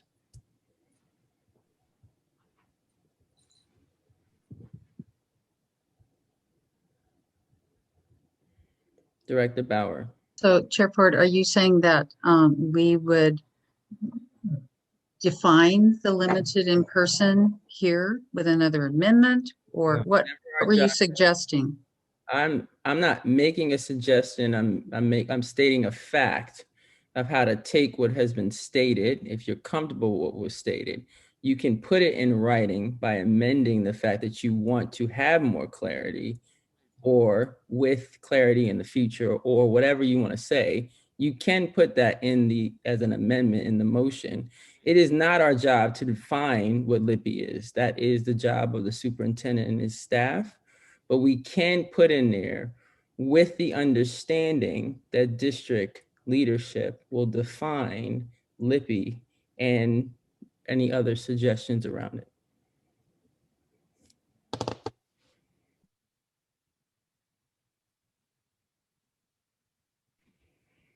So at this time, the motion is as stands. Are we ready to vote, or do we need more discussion? I just have clarifying question on just what was just said. So, you know, this is a dynamic that just keeps changing, right? Every single week, we're getting new information, quite frankly, from health, from public health, from vaccines, from the governor's office, from OHA, from ODE. And so this is a situation that none of us, quite frankly, have never been in, where literally every week we are getting new information. So I think for parents and for community and for students, I definitely feel like I owe it to them to give folks a sense of what our baseline is and establish some sort of consistency in our teaching, and again in our approach towards vaccines and all of that. And so for me, I would feel comfortable moving forward with this decision because I know how much things are changing rapidly and plans are getting revised. And this is a living document, as Director Schradel said. But I also want to be, again, open to those possibilities of reimagining what the 21st century classroom is going to look like, right? In this pandemic and after this pandemic, with all people being included, with all communities and parents being at the center of this decision, as well as our teachers. So all that to say that I think for me, I know that maybe tomorrow I wake up and there's going to be another outbreak. That could happen. We are just living in very uncertain times right now. But I think the decision that we are making today, for me, with all the facts, with all the evidence that's been presented, again, science, OHA, given what we do know about the situation, and also trying to balance everything that is happening with the needs of our students, as well as other learners, different types of learners from all abilities, from all backgrounds. I do feel like tonight I'm able to move forward with this decision. While again, underscoring the flexibility and the innovation and the creativity that we need to continue to have moving forward. So thank you for that. Anything else? Director Perez? One more question for clarification. Did we answer, I guess, did we address what Superintendent presented there about the indoor and outdoor? No, we did not.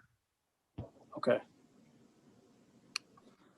As it stands, the statistic in the motion does not address indoor-outdoor clarity. So no. I think if the board would like, if the board chooses to pass the amended motion, staff and I will go off and define, do outdoor clubs qualify as limited in-person instruction, and I can notify the board of that definition. Right. So but just for clarity of what Superintendent just said, we would have to amend the motion to do that. Does everybody understand what I'm saying? Like, as it stands, it's saying that they can't, clubs and everything in this definition are in there. And I'm hearing a concern that it's not clear. Director Schradel. You know, for the purpose of the conversation and discussion, I mean, at our next board meeting, we could hear a motion that addresses from what the results of Superintendent Utterback's research is. When is our next board meeting? February 4th. So it's not a tremendous amount of time away. from us evolving this living document to allow the outdoor activities, but it is highly complex to continue to do modifications to motions. Okay. We are 3 layers deep. Sandra, is there a correction to that date? What is the date? February 11th is our next regular meeting. The 4th is a special meeting. Excellent. So February 11th would be the next time we would have that opportunity that Director Schrader was just bringing up. Does that make sense to everyone? Yes. Okay, Director Bauer. Just one question. Is this affecting any clubs now that would have to shut down? We are only operating under your previous motion, which was OSAA sponsored sports and the conditioning and training associated with that. Thank you. So to add to Director Bauer's question, if the numbers were not changed, was there any group that would be able to do things now? Sir, can you restate that for me? We kept the 350. If the metric wasn't changed for specifically for groups, was there any groups that could meet immediately?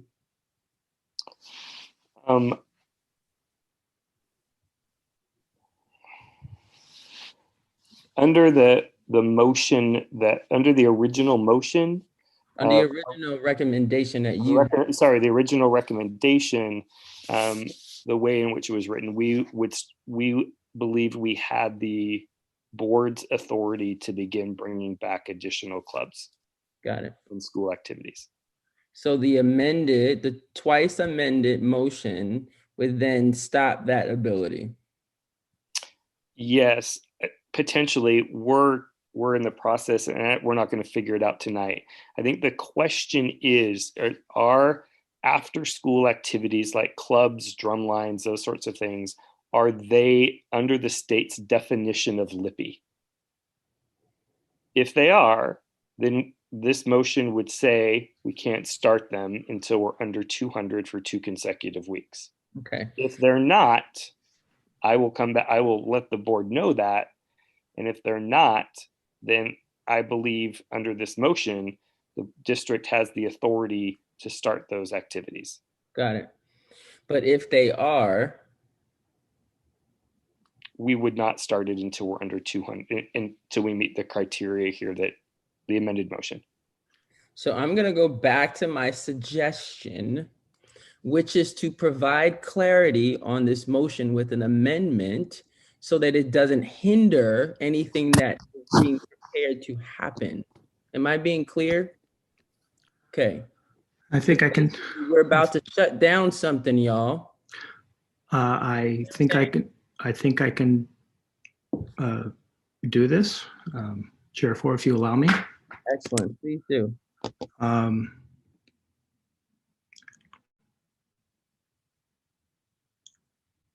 Because I did the motion, I would only need the approval of the second to agree with the statement, and I'm open to friendly wording by any superintendent and or board members. The twice modified motion that I read into the record would include a 4th paragraph that would allow for the remaining 2 paragraphs to be implemented. Now the question is, would that meet to allow the use of outdoor fields? So are you? I'm sorry to ask it as a question. So I'll have to do a clarifying question prior to making a modifying. Got it. Superintendent Etterback, if a amendment were to pass that would say excluding outdoor clubs, or basically excluding allowing district high school to participate in Oregon school activity, the last 2 paragraphs. Is it? I just wonder if it would be easier for you to do a friendly amendment to that third paragraph with the phrase, this does not include outdoor activities. Okay. Chair Ford, do I need to read the entire motion or just amend what? Because it's yours, just do amend what you want. The sentence. I wish to amend the motion that I read into the record so the third paragraph ends with this does not include outdoor activities and club sports. Does the same person need to second it, or can anyone? The person who seconded my motion first time. Oh, that was me. I think that was me. Second. Okay. So because of that, it will carry. Correct. We don't have to vote on that third amendment. That carries. Is everyone clear on that? So now we have a motion that has the 3 paragraphs that have been amended 3 times. The first time was to add the 2 additional things. The second time was to add the metrics. And now the third time is to exclude outdoor clubs. Are we all clear? Okay. Any more clarity or discussion needed? On the whole thing? On the whole thing? Now we're talking about the whole thing. Yeah. The whole shebang. I have a question. So changing the metrics, ignoring the OHA recommended guidelines, would that change, would it put our teachers behind in getting vaccinations where they would say, oh, this school district needs to open because they meet the metrics, North Clackamas, you're behind, we're going to have you wait? No, Okay. I don't believe our vaccine distribution is going to be impacted by this motion. There are other things that will impact vaccination, but you know. Any other clarity or discussion needed? Are we ready to vote? First, let me say this. You guys did a great job. That's tough stuff to go through that and listen and pay attention. So if I had a star board, I'd put a star up for each one of you. All right, let's do this. Director Schrader, how do you vote? Aye. Director Benaloga, how do you vote? Aye. Director Perez, how do you vote? Aye. Director Way, how do you vote? Aye. Director McVeigh, how do you vote? Aye. Director Bauer, how do you vote? Aye. And I also vote aye. It's unanimous that we will have those things that we just talked about happen for reopening. Have we hit all of your recommendations? Because I can't say that I've actually kept track. Have we hit all of your recommendations? Yes, all recommendations have been acted upon and amended as amended. And I think we're ready to move into executive session. Excellent. Thank you all for listening. This has been a long, tedious process. We are trying to move a mountain here. And yes, it is one grain at a time, but we're paying attention to every grain because we believe in equity. Thank you, guys. We're moving into executive session at 7:22. You guys take a break. We'll meet back at 7:30 to start executive session. Meeting adjourned. Thank you, board. I see it streaming. Excellent. Hello, everyone. It is January 28th at 8:51. North Clackamas School District is back in open session. The only agenda item we have on the list is to discuss how we will be interviewing our finalists. So we have 3 options. The first option is in person with physical distancing.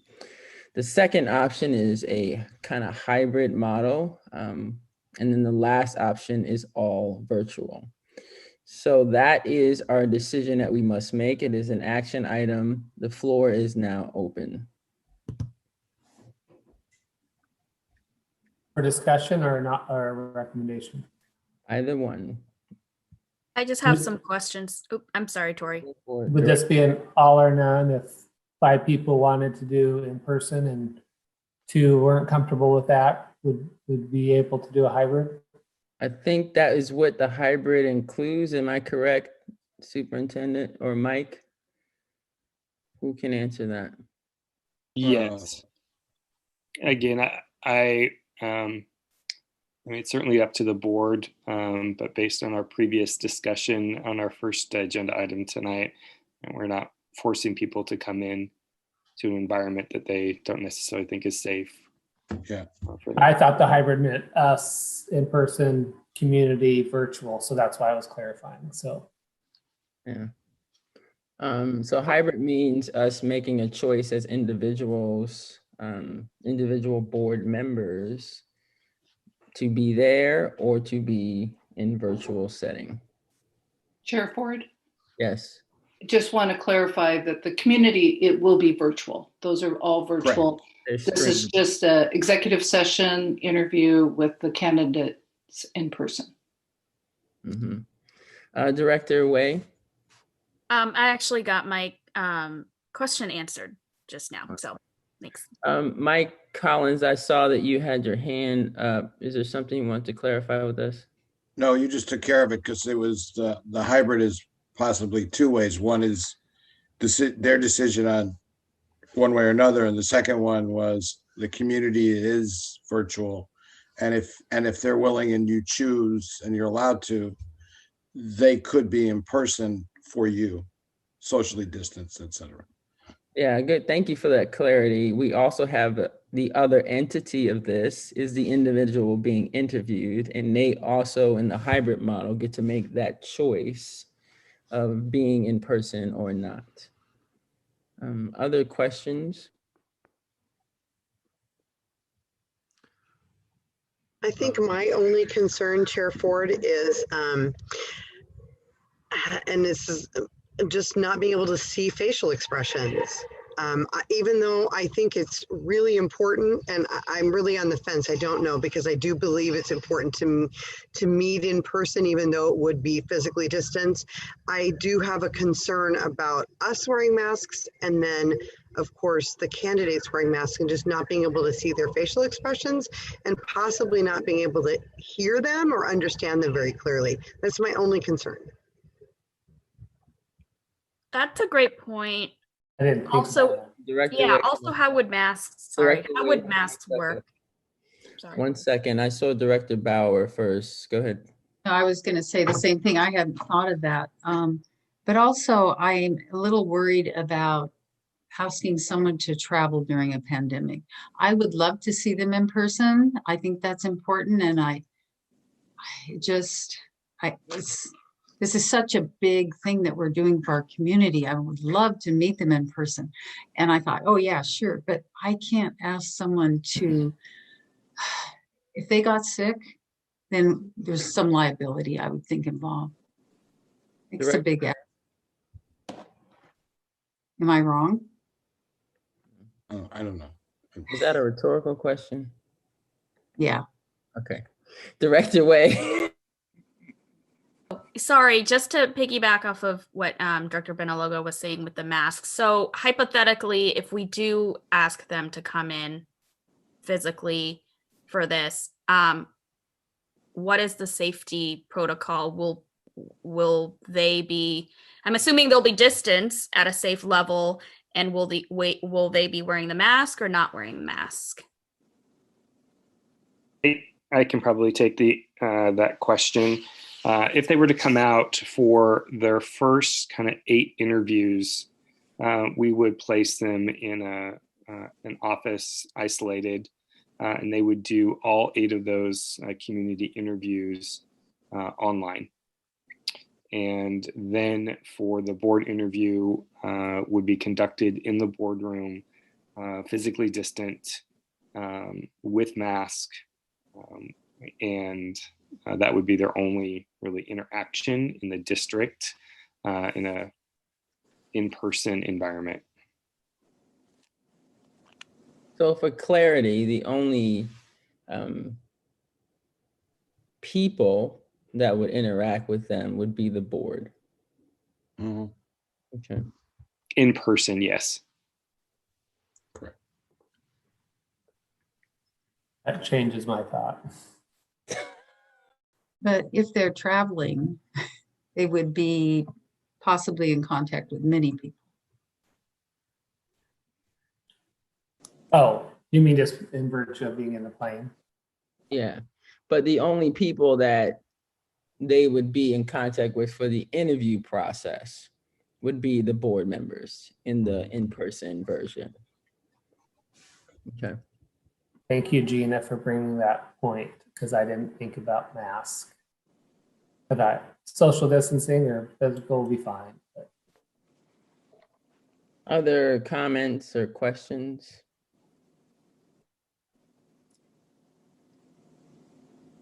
Okay, well, the floor is open. What is our pleasure? How far is Dr. Gadsden traveling? He's traveling from the East Coast, right? Minnesota. Minnesota? We need to be careful of using candidate names right now. Oh. Thank you, Superintendent. It's late and I need to be in bed. But I was going to say, I'm just thinking about any candidate, if we had any candidates coming in from the circulation on those airplanes, and we're right in the peak season of the flu. That's where I go. I think Mitzi had commented on a few others, the safety. I don't know, putting people. That's where I go. Wait, a motion that all final candidates are done via Zoom. Okay, the motion Second. has been presented. It's been seconded by Director McVeigh. Any discussion? I'm sorry, I missed the motion. I was checking YouTube to see if anybody's watching. Okay, go ahead. Schradel makes the motion that all finalists be interviewed and conduct business via Zoom. Motion. And it was seconded by Director McVeigh. Any discussion? I know that, I mean, it sounds like as board members, we have a choice to also be there virtually, do this virtually, or also go in person. Is that correct? Or no, or we're saying that everything is virtual? Yeah, this is the third option, which would be they would not come. Virtual. Yeah, they would not travel. Okay, great. Other discussion? Seeing none, I'm just going to say one thing that I just want to put on record.